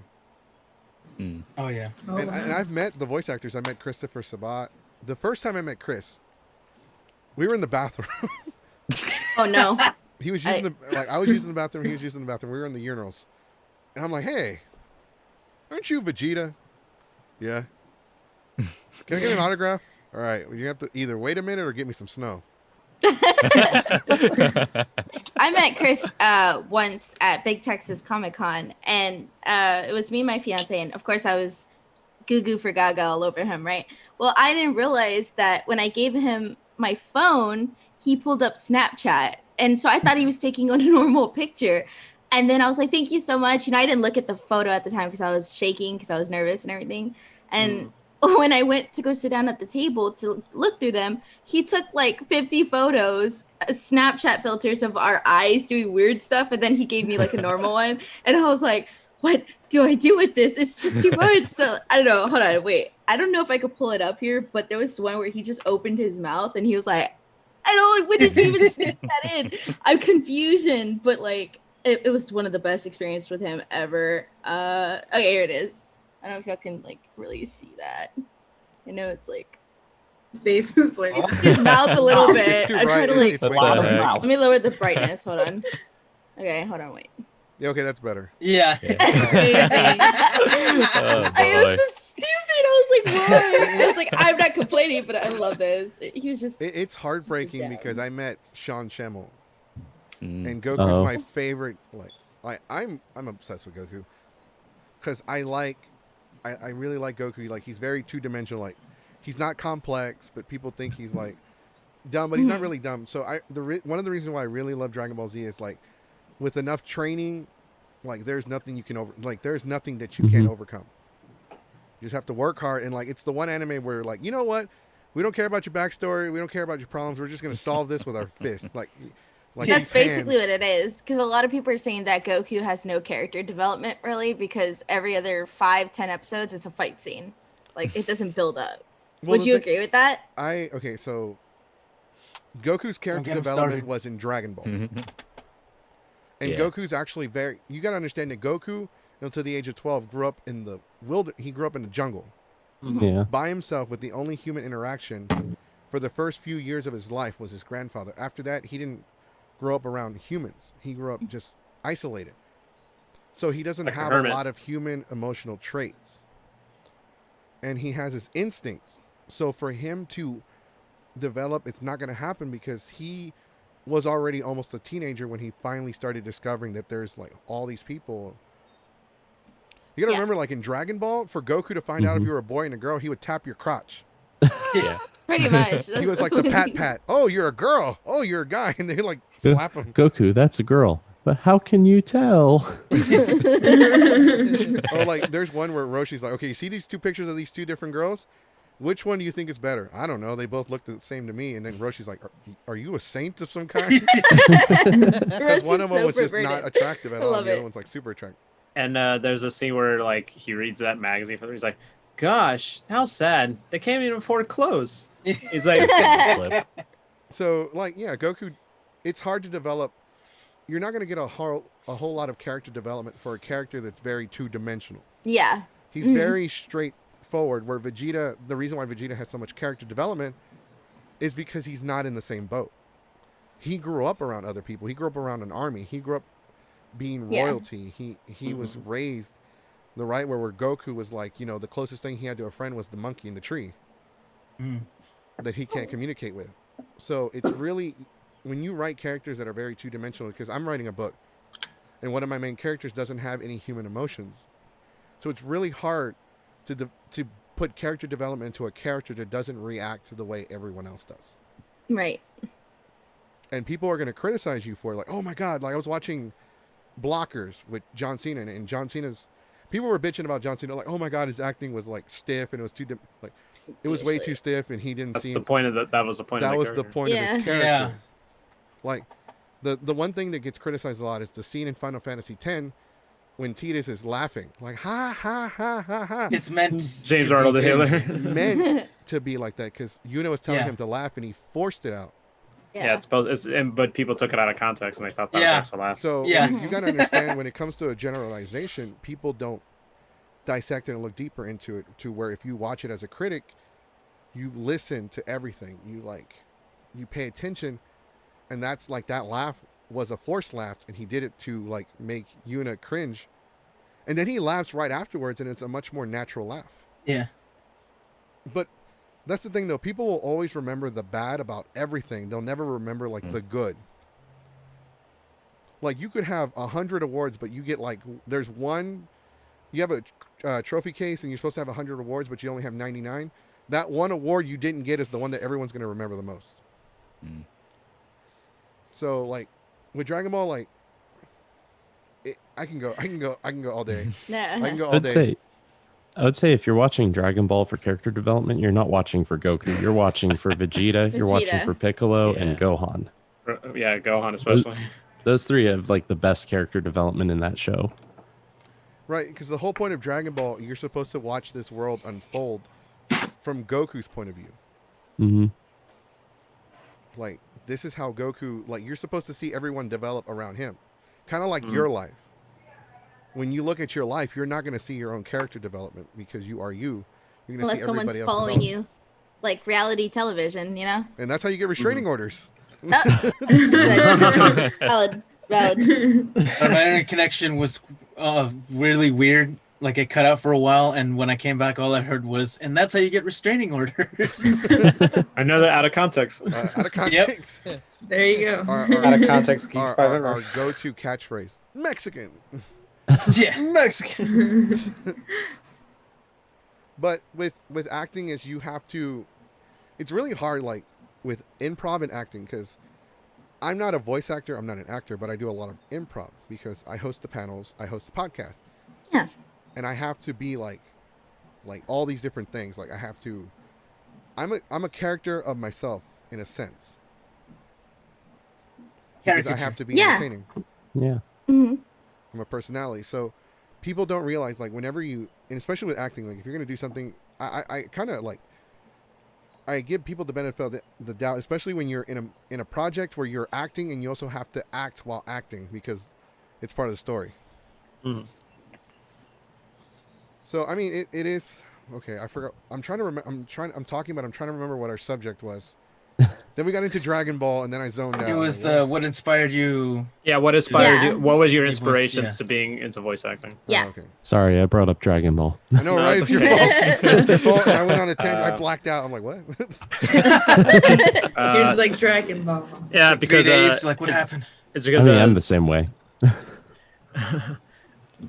like for me, I guess it's okay for me to bring my, Yeah. I guess my early inspirations were pretty much, I was really big into animation. I was such a big animation guy. That was like one of the first things I ever saw as a kid was, you know, like the old classic shows, you know, Scooby Doo, Looney Tunes, any Disney properties. I was also big in like the animation at the time, like Rocko's Modern Life.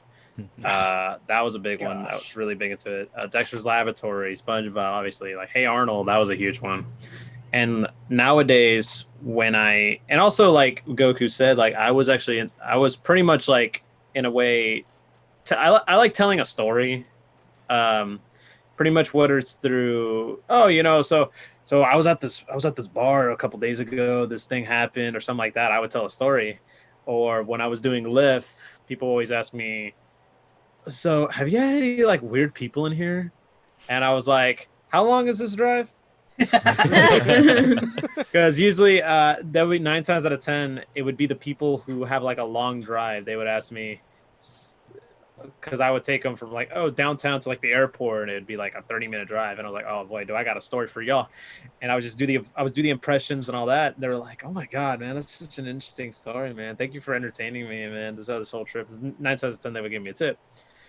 But like some of the voiceovers, you know, improvising, I guess also for me it was kind of challenging too, because like 9 times out of 10 would often have like, you know, let's see, anxiety in a way, like trying to like talk to people, because I don't want to like say something and then like give them the wrong impression. Like you say you're going like a job interview or something like that, you know, you don't want to say like the wrong thing, you don't want to like have a bad impression. And that was always my fear. But when I did like voiceovers or telling a story or reading narrating, it kind of helps me flow up a bit, you know, helps me like, you know, start like in case I messed up a line, it's like, all right, I could re-record this line, or just like have an idea, or just try to like base it off somebody. And like when I watch animations now, when I hear voices, I'm like, I think I know that voice actor. Let me look it up. Like a good example, like watching, you know, anime, it's like Chris Sabat. It's like I was like, oh, is that Chris Sabat? Yeah, it's Chris Sabat. All right, cool. It would just be like that. And sometimes it's pretty cool just having like a way to like showcase your voice in a way. For me, like it's just improv, you know, improv helps a lot, like Goku said, or just basically talking a lot helps too. If people tell you, hey, would you shut up and stop talking, just ignore them. That's the best way I could describe it. Oh no, I hate that. Will you shut up already? Okay. Chotomate. Right. And I knew this person who would just be like, because I told this story, I always tell this one specific story like so many times, to the point like this person, she was like so tired, she's like, oh my god, this fucking story again. And it's like I tell the story how I first got a GameCube and how big of a deal that was as a kid, because I was at a McDonald's, and you know how McDonald's used to have those GameCube N64 and all those little at the playgrounds, right?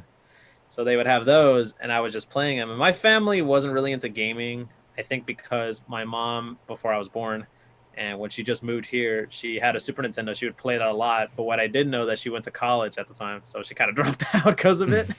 Damn. Oh. So my parents, I think, jokingly said, "Oh, I don't think our child's gonna ever have a console." But when they saw me play that and they saw me how different I was, they're like, "All right, he's getting one." And it came with Melee, so it kind of worked out. Amazing. We had a game console too. We had a NES and a Sega Genesis, but you know the TV and the console were the babysitter. Yeah, that's pretty much what it was in the 90s. Huh? Yeah, just leave me in front of it I will sit there for 5 hours. Same spot. As soon as you come back from school, you put on Fox Kids or Kids WB. You're either watching one of the two. WP. You're either watching Pokemon or you're watching Digimon. Or sometimes they would just be like, all right, we're going to put Pokemon at 3:30 and then Digimon will be at 4. So you could watch both. I didn't watch, like, when I was growing up, I didn't watch a lot of Fox or WB. I would watch Power Rangers. I did watch Pokemon, but I got sick of Pokemon after, like, the first season. Because everybody was talking about it all that. Well, no, because it was the same shit over. Friendship. Same formula.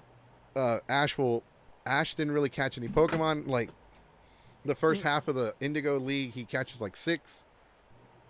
And then, like, it's always the same shit. They do something. They narrate a story for, like, 10 minutes. Team Rocket shows up. They're blasting off again, and then they go back on the road. To be continued.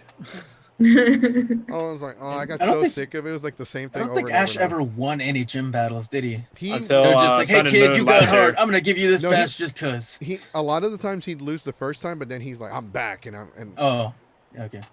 he recently just won the Pokemon League for Yeah. Sun and Took Moon. how long was it? Like 20 years? After 21 years. He finally won the big one. He was Kofi Kingston before Kofi Kingston at WrestleMania 35. He was Kofi for.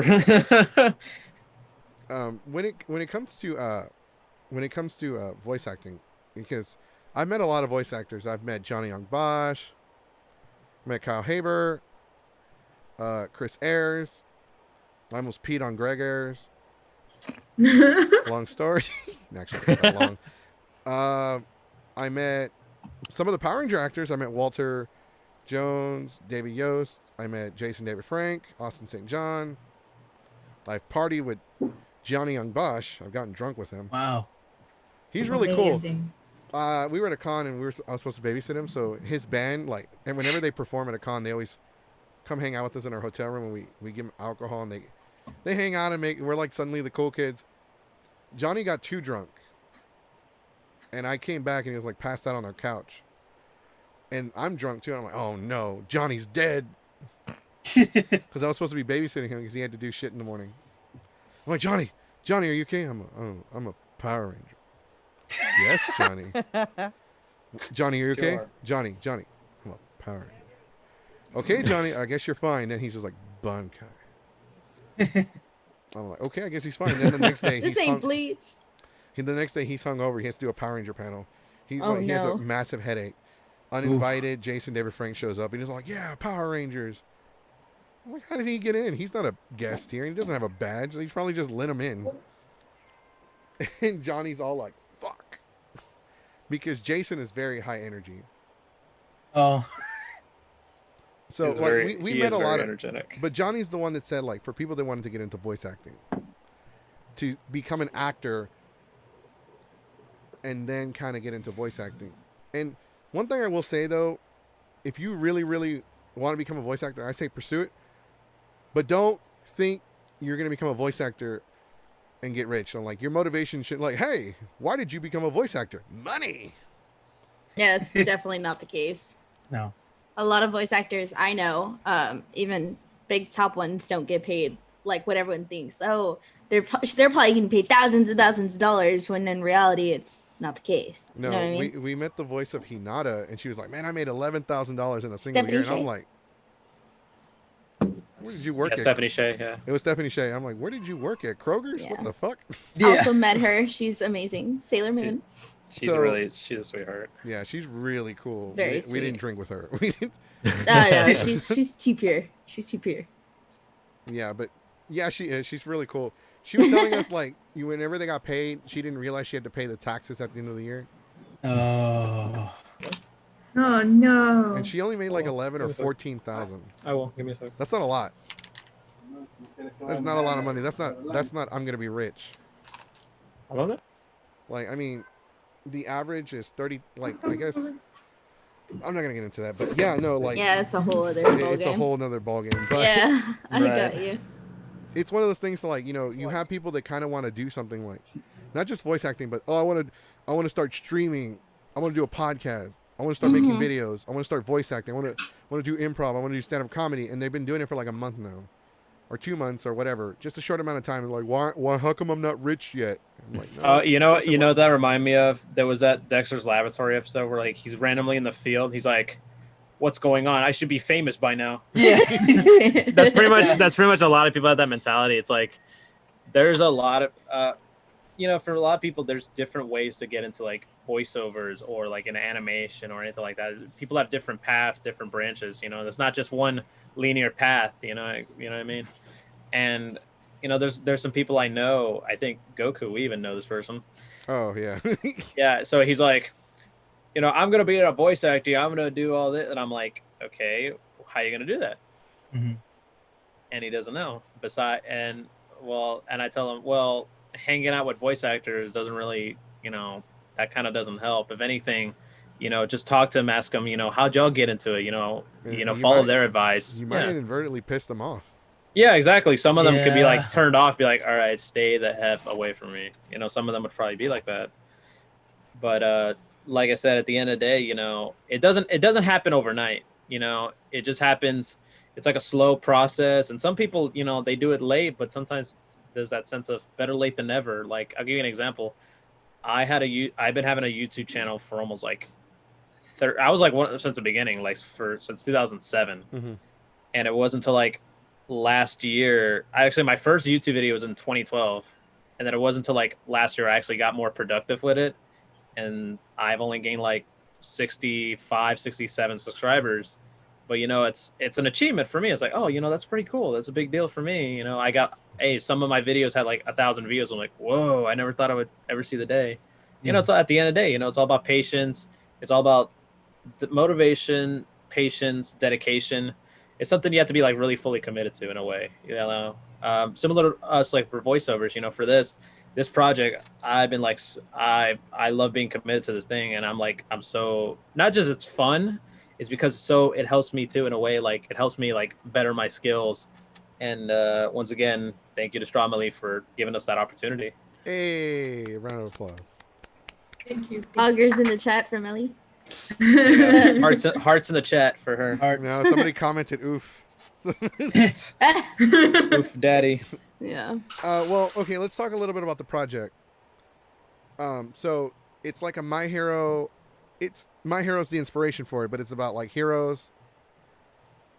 Or what is it? Yeah, about? Besides heroes. Besides heroes. So for the first half of the season, we have 12 canonical episodes lined up. They've already been titled. All the podcast VAs. I think, Chris, we have to show you the list of titles for each of the episodes, but they're set up in a certain way. They're very, very good. It's so hard not to like spoil because there's so many good things that happen. But the first 6 episodes pertain to the elites and James. James he's this hero support to these elites. That's his job. He's to study them, study their empowered abilities, and kind of figure out gadgets for them. But James is fighting this inner conflict because he has this negative connotation about heroes because of something happened in his past, and he's surrounded by people who also feed into his negative connotations of heroes. But now that he's in this environment with the elites and he gets to talk to them, get to hear their background stories and see the struggles that they face, he has this new perspective about these people who are trying to be heroes and do good in the world. And that comes into conflict with things that he grew up with that people told him to believe. And now he's through 7 to 12, he has to figure out who he wants to side with and who he wants to believe, and start thinking about his own thoughts, about how he feels and not how the people above him want him to feel. And we have our elites who are going through their trainings, trying to be the best heroes they can, and going through their conflicts that they have to struggle with every day. It's kind of like, it feels like a slice of life-ish with some daunting undertones in the first half. And then the second half gets nitty and gritty with, you know, seeing the systematic racism that happens between people with non-powered and the empowered people. You know, how the empowered people want to go save lives, but they also need to be paid for their services, and how they struggle to choose between just leaving a normal job to get paid, have, you know, food on the table, or versus like, you know, they can do a difference in the world, but this system that they have is like, either you can make it as a hero or you can't, and stuff like that. And then the bad guys, of course, they're lingering, subtly planning things that don't happen until the latter half of the season, when it really starts to pick up and gets pretty dark, to lead into season 2. So yes, I don't know if anyone else wants to say anything about it. It's basically, most of it is they're all college age. So instead of My Hero Academia, it's in high school. This one's in college, and it only focuses on like this group of the top. They're the top tier of the entire school. That's why they're called the elites. What are And, y'all's thoughts on the story? Like, what was y'all's take? Like, when y'all auditioned for it, did y'all know what y'all were auditioning for? And like, is the story like what you thought it was? Or I didn't know. I thought I had a gist of it because I read the short bio on my character James. I was like, oh, he doesn't have powers, and I was like, oh, he uses his brain. Okay, so he's a genius. Like, because I have an brain. engineering degree, so I was Jimmy like, wow, Neutron. I'm putting There you go. exactly because I have an engineering degree, and I was like, I'm putting my degree more to use doing this character than like my regular job. But it's like then I can't spoil anything, but then we go into the story, and I was like, I love this character. Oh my gosh, this is so awesome. So do And- I. Yeah. Oh yeah, Lana. Lana's a very avid James X Lana shipper. Oh gosh, the first And ship.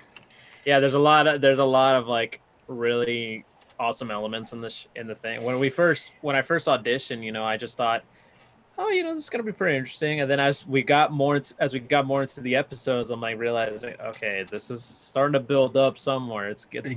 We're building up to big moments, and that's what's really cool about it. It's kind of like My Hero. Also, it reminds me in a way, kind of like stuff like Harry Potter or Ruby. That's what it kind of reminds me of in a way. Yeah. And that's a good thing because like some of them have like big moments. When you mention like. And also, it could have some parts that are kind of relatable to stuff that's going on today. With people can relate to that in a way, in a sense. And we have our our big brain guys, our strong people, and people are in different ways. Like the elites are in a way, they each have a different personality, and that's what makes them different. Like the elites, normally people have a cliche of, oh, they're all like the same person. They all act the same way. I was like, no, this one, we all act differently. Phil, for example, Ryan, he's the goofy one. Yes, he's an elite. It's like, hey, people come in different ways. Mhm. Yeah. And like Ryan always says, it's a growing community. And we're a growing boy. Inside joke. Inside joke. There we go. So is this the first project for the group, or is this like another project? The one you're currently doing right now, is this y'all's first as a group, as a whole? Yeah. Yeah. Yes. All of us together, yeah. C. Oh well, kind of like, is this the first project that We Rise is doing? Oh yeah. Yeah, Yeah. Okay. Okay. really excited. After our interview, I think last week or last time you had me here, something struck in the moment of breakfast the next day, and I wrote the first episode of season 2, and I was like, not even done with season 1 yet. Like, So, Yeah. there's so many things Like I want to tell my VAs, but I'm like, I have to give it to them in a cold form. I need Yeah. these genuine reactions. Then we can talk about season 2. Yeah, no So worries. Yeah, no worries. we did discuss something that I guess I'm gonna go ahead and share with y'all. So we were talking about stories, and I was like, if you ever want another project in the future, I have some things that I'm writing that I would be willing, that I would actually like for y'all to do. So I'm working on a It's very story. good. It's different stories. I'm gonna go ahead and share like the very first opening of the first chapter. So the name of the book is actually called Project Angel. So it's set in the future where the world is running out of resources. I'll be right back. Sorry. But the resource the world is running out of is not the one that everyone comes to think right away. So what happens is the first thing that happens is there's a lot of countries that are becoming third world countries, and now they're so far into debt that their debts are being bought out by private companies like Google or Disney, but I don't actually say the company names. They're buying the debt of these countries, and therefore they're turning whole countries into theme parks. And the 3 major governments of the world are panicking because the one resource the world is running out of that people don't think of is land. The world is getting smaller. So if you own land and you can't keep up with the payments and the taxes, the government automatically seizes it from you. And people are getting less and less.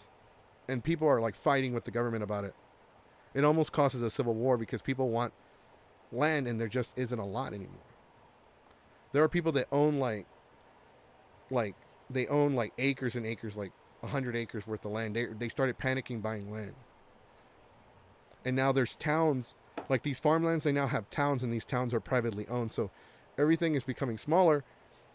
And so when Google, like Disney and Google, they're not mentioned in the book, but they start buying these third world countries, the United States, China, and Russia panic. Mhm.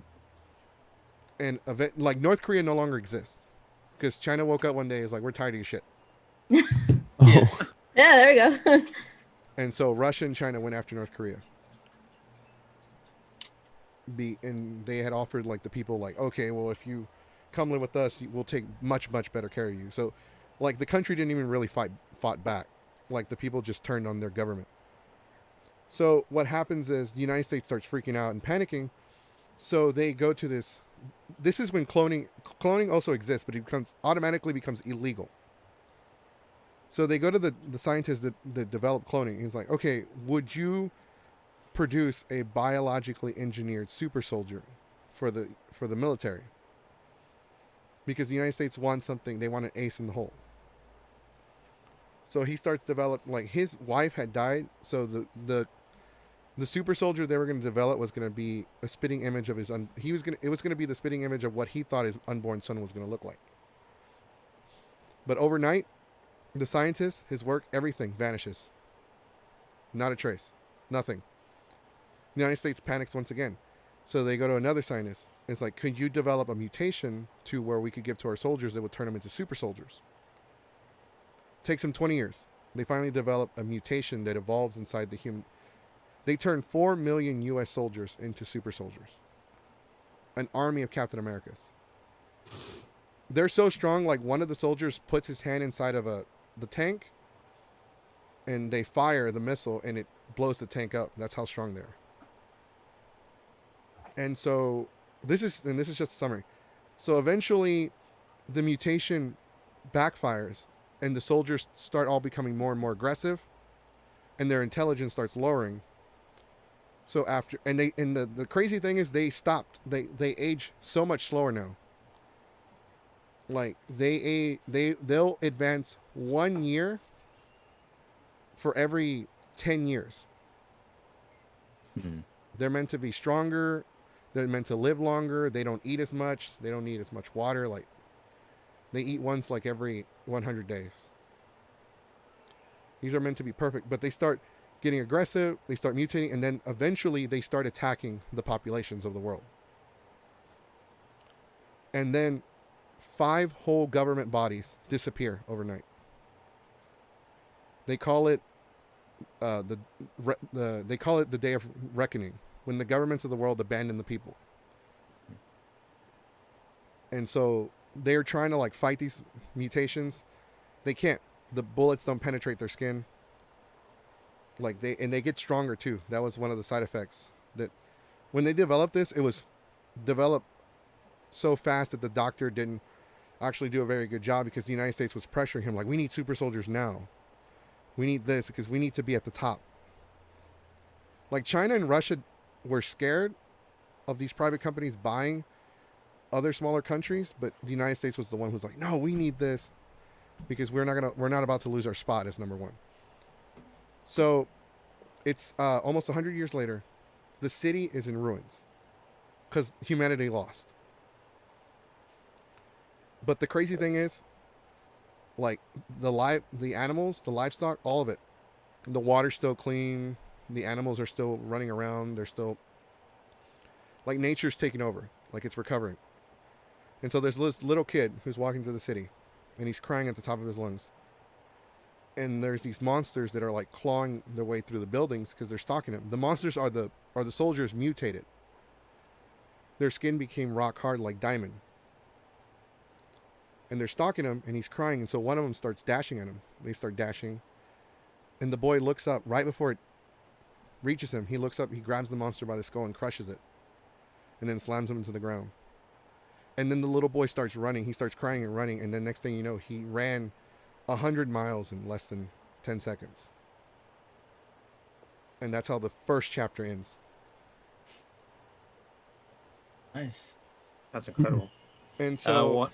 just real quick, the second book, which is what I guess would be season 2, it goes into like, you find out that the universe is all the planets in the universe, each one is a different country. and aliens are just other human beings who left Earth. They left Earth millions of years ago, and they do come to Earth. You do see, you do see aliens, but they just look like us, so we never knew. And Earth is seen as the North Korea of the universe. Like, it's the only country in the universe that fights amongst itself. And so you find out that the reason why the governments of the world disappeared overnight was because they fled the planet and went to other planets. And like, the United States is a whole planet now. So is China. Wow. So is Russia. So is England. And so is That's South a lot Korea. of cheeseburgers and fries. Sorry, Amy. England's out. I'm joining the English. Freaking. And there's The this moon. There's this monster running around that has the power to destroy civilizations. And so the main character of the second book, he wants to kill him because the bounty is, if you can kill this guy and prove you kill him, we'll give you a whole planet.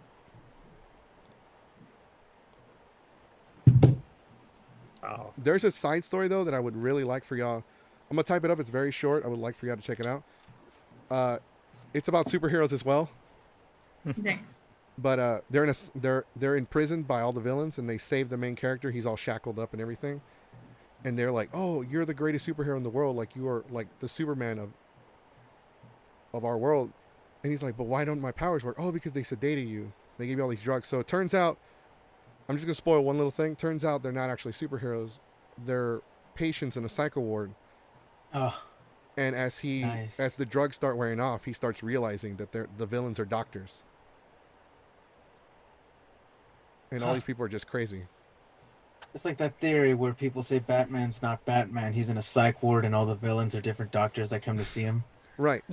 Absolutely. Oh my god. But the main character is like the most. That's a cool theory. The main character impacts the main storyline. He's like the most dangerous one there. And actually, he's not even supposed to be there. He's being transferred. And they have a time limit. The reason why there's a time limit because that's when the military is going to run in and kill him. Hmm.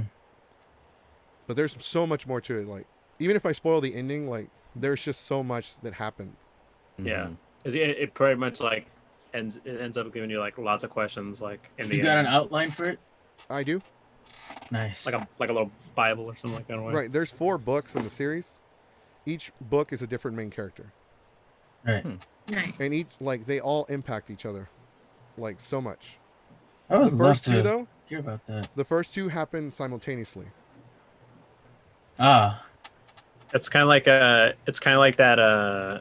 it's like that Adventure Time miniseries on HBO Max. So, like they're all Yeah. like 4 or 5 BMO? different stories. Yeah, BMO, and then they're doing another one dedicated to Marceline and Yeah. Prince of Bubblegum. It's kind of like that in a way. sweet. Yes. I'd love to hear about that because I finished last year or the beginning of this year. I finished my first book. I mean, it's not published yet, but it's finished, and I'm currently working on the second one. I've been having writer's block for so long. But- Yeah, no, I know how that is. I've been working on this story since I was 12. Right. And, like, it has gone, like, it was very spiritual and supernatural. I took out a lot of the whole God element thing. And then, like, I took out all the, like, spiritual religious stuff. And then I kind of added it back in to, in a way, it makes sense. Like, the religious aspect is, like, every time the universe reset, because it resets. Mhm. And the Big Bang is just the universe, factory reset. Every time that happens, a new god is born. And, like, the one law in the universe is you do not time travel. Mm. And there's a god of chaos that's like, you know what, fuck this, I'm gonna fuck up everything. And so that's kind of like what happens in the books. And that's why, like, certain things happen the way they do. But it's all, like, connected in a way to where, like don't fall in love with a character. It's got that Game of Thrones vibe. Like, Yeah. don't fall in love with a character because they might not make it and they're not gonna come back. Yeah. I get what you mean. Right, but I've it's been Don't one get working attached on- to anybody. don't get attached to I've anybody. been working on mine since high school, and that one started out as like a really, like what you said, real spiritual, really this, we're holy warrior, because it's about demon slayers. But Nice. I did like this whole, because I like to attach music to all the books that I want to write and everything. And for some reason, I couldn't find music for this. I thought, oh, heavy metal. And I was like, no, that doesn't fit, because it's just going to be another Doom clone. And I was like, is it this? Is it that? Is it alternative rock? And I sat there one day. I forgot what it was. I was so mad at something. I said, fuck this. And I deleted everything. And I said, now it's just going to be about, because I used to hate EDM. And then I actually listened to it and I kind of really like it now. I was like, it's going to be about EDM. That And happens I a was lot. like, and a lot of people always talk trash about it. They're like, oh, it's repetitive. It's this. All right. All of my heroes, quote unquote heroes, they're going to be stoners, drunks, and like all they want to do is smoke weed and have sex. It's not going to be in the like medieval times when I originally thought.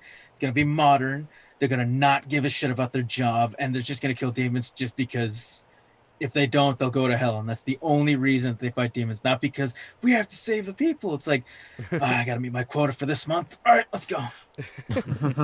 So it turned out to be like this really dank, really like kind of, there's a lot of, I would have to put a trigger warning, like, oh, there's some really offensive words in here, mind y'all. So like I would put that in the beginning. So if you don't like stuff like that, don't read it, because if you're going to read it and hate it and try to cancel me, what's the point? Just don't read it and save yourself the trouble, like something like that. So, right, yeah. So No, it's like I did all that and I was like, I finished it, and I'm always going back to like re-edit, like add things or like fix things up, and it's, you know. The only, I don't offer a warning because there is some stuff that like, oh, I don't like to do warnings, but there's one thing in the beginning that says, for it to begin, it must come to an end. The chosen hero will come to destroy the world, and the villain will stop at nothing to save it. Nice. That is pretty. That is Deep. Yeah. Sounds like something Vi would read. Right. No, because it's crazy because the main character, the villain, like, oh, let me show you how strong I am. He picks up a tank and throws it across the ruined city, and then runs and catches it before it even hits the ground. And then he runs back before the main character can finish blinking. He's like, oh. I'm sorry. That just reminded me of SpongeBob. Want to see me run to that mountain? Yeah, you want to see me run? Want to see me do it again? Like, the whole point of the book is I wanted to show people, like, hey, you know, there are other resources where we might be fighting for in the future. Like, that's why I chose land, because it's not one that you would think of. Like, people think the water levels probably rise and you probably lose a lot of land. You think oil, you think metal, you think of all these other resources, but no, like, what if we're running out of land? Right. What if we're running out of like fruit toast corn syrup? What if we're running out of like these little fucking things that fossil fuels? Fossil fuels is so overdone though. Oh, okay. Like, what about if there aren't a lot of trees anymore? Like, because beef, people are tearing cows. them down. What about beef, cows, chickens, pigs, vegetables? You know, yeah. This is getting too real. Like, you know, right? No, in the book, I'm trying to decide which animal, but one of the animals that we eat every day is extinct. That would destroy the whole ecosystem, wouldn't That's it? why you gotta realize that in this book, the world is falling apart, but all the United States cares about is being number one. Right. That's why they rushed into the super soldier program. Like, oh, you see Captain, and they'll point it out. Like, you see this guy, Captain United States. He says, I don't know, Captain Private America. That's what we want. That's what we want. I want an army of him. And that's why, and like, that's why I chose private companies buying up smaller countries as like the driving force into it. Because, I mean, there's like, you hear about these things over and over and over. I'm like, nah, these are overdone. These are cliche. How do I make it different? Because I don't know if people realize this. In the world, they have a list of the top 10 consumers of explosives. Number 1 being the United States. Number 2 is Disney. Oh, the fireworks. Right, because they use them for the fireworks, but they also have cruisers. Yeah. But people don't realize this. Pepsi used to trade their syrup to Russia, and Russia didn't pay them. They gave them military vehicles and weapons. So, what, did they sell it to the U.S. to make their money? No, because Russia couldn't afford to pay them, so they gave them right, like, attack choppers. Right, but yeah. So, did Pepsi take those attack choppers and sell it to the U.S. to make their money? No. What? They kept them. You know, Disney has a battle cruiser. What? These are things that people don't realize. Like we Oh. we do a lot of journalism. We try to do journalism here, and these are things that we investigate and look up. And like, you know, it's amazing how many private companies have their own private militia, like their private security. Like they train them to be just like the military, like Marines. Some private security companies that are owned by companies are just like Marines. Well, they the are SWAT Marines. team. They just left and joined private companies because being in the military doesn't pay you at all. But being in a private company gives you big money. It's kind of like in a. I don't know if any of you guys play Grand Theft Auto 5. It's like the Meriwether and all Oh, that. Meriwether. That's what they're talking about. Meriwether is every private military company ever, like Right. in the world right now. So that's the kind of the story that I'm working on. I didn't want to spoil too much on the podcast because I'm still working on the story. But there is like I said, there's just some things like in the future, because there's lots of things that we want to like. Not right now, not right away, because I'm broke. But eventually, I would like to help out and maybe sponsor something. You know, have y'all back. Like, we definitely want y'all to come back to the podcast. Definitely, man. We would like to have y'all back. Maybe at a later time, because Sundays in the morning don't work. Because our numbers have been fluctuating. We went from like 20 to 5 to 15 to like 6 people to like, I don't know. At one point we had like 18 people, and then it just dropped to like 2. And it like the numbers that I'm looking at aren't even the same as the numbers that I'm seeing on Facebook. Like Facebook says 5 people on it. On my phone it says on the computer it says 3. So the numbers are fluctuating a lot. Mm-hmm. I don't get numbers for Pornhub, so nobody ask. I'm sorry. I like how I said Pornhub. You're like, oh wait, I gotta. No. No, it's like one. At the. I'm sorry. I read the thing. It's for us. It's at 11 to 1. I had something planned. I'm really sorry about that. But, I mean, what did you have plans? I have to go take care of stuff for work. Okay, no, and I you're gotta fine. go You're to the fine. gym, and I gotta. That's Hey, you're good. It's all Other good. projects that I I'm gotta work actually and gonna record have to get voices going for. too. No, yeah, we're already wrapping up. So you guys are more. If y'all need to leave already, y'all can go ahead and exit out. If y'all have to. Sorry about that. No, it's all No, good. fine. No, You guys take care. Geeks Fire. Guys, take care. Thank you so much for having us on the podcast. Yeah, thank you Guys, so I'll much. see y'all later. I'm gonna go record some lines and take care of life, adult things. Yeah, no problem. Yes. Later. It's been an honor and a privilege. Thank you for having me on here. Oh, No, no problem. Thank y'all. Absolutely. Thank y'all. You guys have a nice day. You two have a good Sunday, You guys. too. Bye-bye. Take Thanks. care. All right, does anybody else have to exit out? Because I have to still close the show. I'm good. I'm good to stay for the closing. Okay. Because like we said 2 hours, like we like to maintain our schedule, but honestly, I've done a podcast where like I sat down. No, it's not RoboCop, by the way. One of the comments said RoboCop. No, it's not RoboCop. We like to when we do the podcast, we understand people have schedules, but I've done a podcast where like, okay, we're gonna do it for like 2 hours, and the next thing you know, I was on it for like 5. Isn't that pretty much the supersized podcast we usually do anyway? Yeah, Yep. usually do with Blastoise. Once a month. We just sit up here and talk about random stuff like You know, actually, if you think about it, technically, the Discord after podcast, that's technically more. Yeah. Right, but it's without a structural setting. So like Right. just definitely thank you everybody for being on here. Is there like anything y'all would like to share with us? Yeah, like to plug anything in. Plug anything? Oh yes, time for shameless plugs. Yeah, go for it. Do you have anything? Well, Okay. if anyone is interested in having some custom handy dandy voice work, I am on Fiverr under my pseudonym and/or stage name Logermeister. That's Logermeister. It's very German, very weird to spell. I know, I should change it. No, it's okay. But I'm there. You can also find me on Casting Call Club under the same name, Logermeister. And I guess that's it for me. What kind of voices you do? I do a whole range of character voices. I can do real weird, quirky. I can go real down low, kind of gruff, kind of, oh my God, man. I can do corporate. I can do commercials. Hey, you there. Ever thought you had too much money? Give it to us. Now you don't. I thought my phone died. Oh. Really. If you pay Half us of the chat. $19.99, we will undie your phone. Oh no. 2 payments of 19.99. Go ahead, Dustin. Oh, okay. No, I was just gonna say, so you can catch me on Casting Call Club as well under Kagi Acrylic.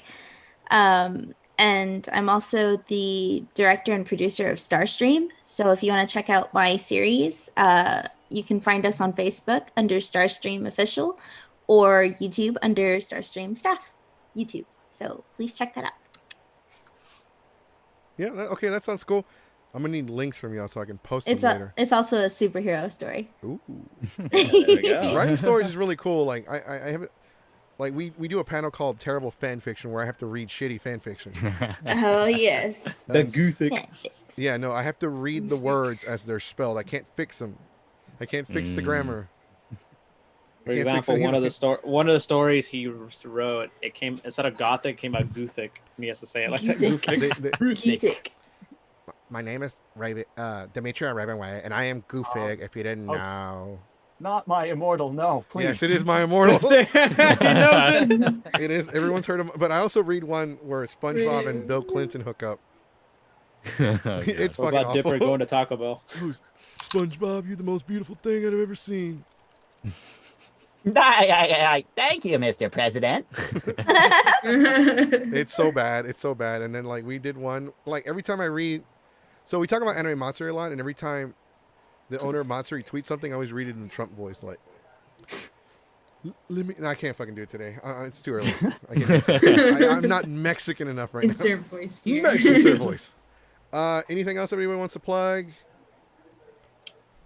Tomorrow I'll be gigging music. I also sing and play guitar. I have a YouTube channel, Imi Nadir, that you can check out if you're interested. I'll be singing tomorrow at 10 o'clock at night for me, so that'll be like 10 in the morning for you guys. So, Yeah. if you happen to be up, check it out. It's on Sessions Live music app. Which I believe you can get that on the browser as well. Be sharing the link on Facebook under IMI FB Music, and I'm also on Casting Call Club. So if you're interested in more voices, British voices, I can lend a hand that way too. I gotta find all you guys on Casting Call. We gotta hook up everywhere. That's right. Yeah, I'm. I'll plug that too. Yeah, I'm on Casting Call Club, Keyblade Sonic, YouTube, Twitter, Twitch. You know, I think for all the seasoned listeners, y'all know where I'm at. That's right. If you want to hire me, you can find me in front of the Home Depot. You can find me at every taco truck in the city. Goku Burger. Anybody else? Mr. Chris, or do you have anything? Do you want to? I mean, I have Facebook, I have Twitter. If you want to see the clip that Mel discovered me with, it's on my Twitter. Nice. Other than that, I don't really I don't really have anything else. What's your Twitter handle? Oh, it's so it's my last name, and I'll just I'll spell this out because everyone asked me to. S as in Sam, Z as in zebra, ETOJOE, capital C as in cat, capital P as in pig, W. Okay. Wait. Oh God, I see. This is how often I plug myself. I don't know my own Twitter handle. You're at W. You're at W for Wombo. Mini Wombo.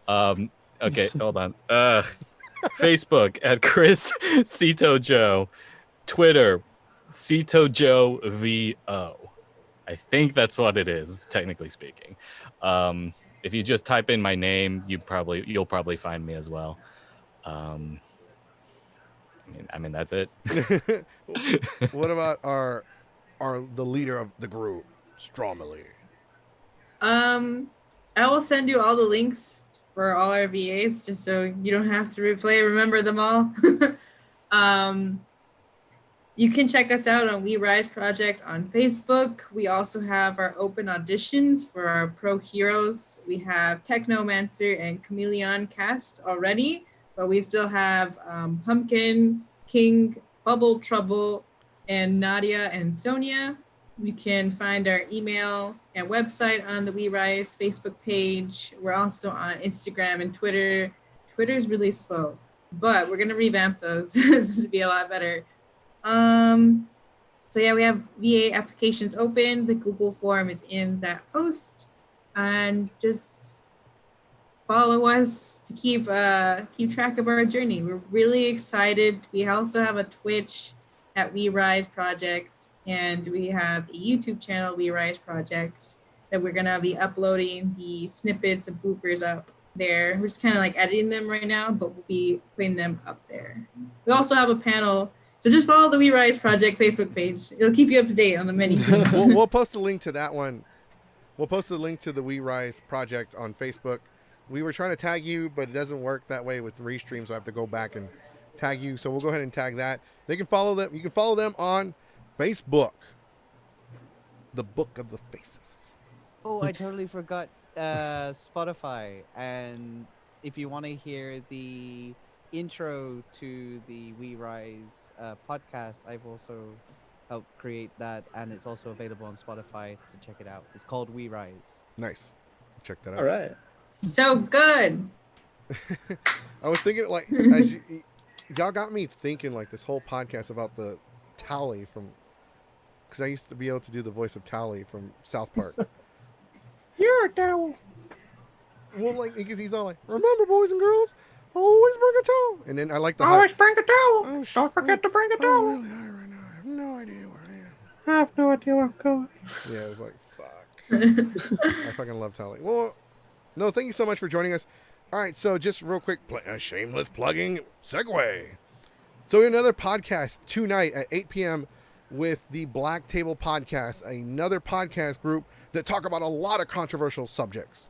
Everything and anything is on the table. Also, Deacon Rap will be joining us tomorrow on Monday. And Tuesday, DJ Comment will be joining us. And then on Friday, the Velvet Vibes Podcast will be joining us for Beer Friday. Also, we have a very special podcast this week where we discuss The Boys, the new Amazon Prime TV show. The Boys. The Boys, which had a big message, and it talked about a lot of controversy during the show, which we need to discuss because a lot of the stuff that they talked about in The Voice we are going through today. One of the quotes from the show that I will share with you is, people don't want to hear the word Nazi, but they want to hear the message worded in a different way. Ooh. So we have a lot to fucking talk about. Like, holy shit.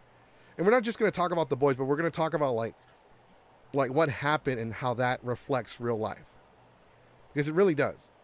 Remember, everybody, remember to be kind to everybody. Remember to be nice because you don't know their circumstances. Remember also, Hispanic Heritage Month is coming to an end. And then this month is also breast cancer awareness. For those of you that haven't already, make sure you follow us on YouTube. Hit the thumbs up button. Hit the subscribe button. But mainly hit the thumbs up because the way the YouTube algorithm works is it will share the video with our community and possibly new members of our community with the thumbs up. I understand the YouTube algorithm is fucking stupid. I don't run the channel. I mean I run the channel, but I don't run the site. Also, make sure you follow us on Facebook. We hit 1,200 followers recently. Thank you very much to everybody who has supported our channel. We've been at this since 2016. We did take a 2-year break, but you know, we are a daily podcast, so this is a lot of work that I have to put into it because there are hardly any other podcasts that are daily. Also, make sure you follow We Rise. We will have them back on again. Also, we make sure you check out Keyblade Sonic's YouTube channel because he just released a review on Crash Bandicoot. Oh. And also, don't forget, November 14th, Goku Burger. They're going to have a Dragon Ball Fighters tournament.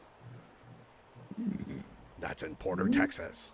All right, guys. Thanks for watching. I'm King Goku. I'm King Mexico. I'm telling everybody to stay classy. Bye.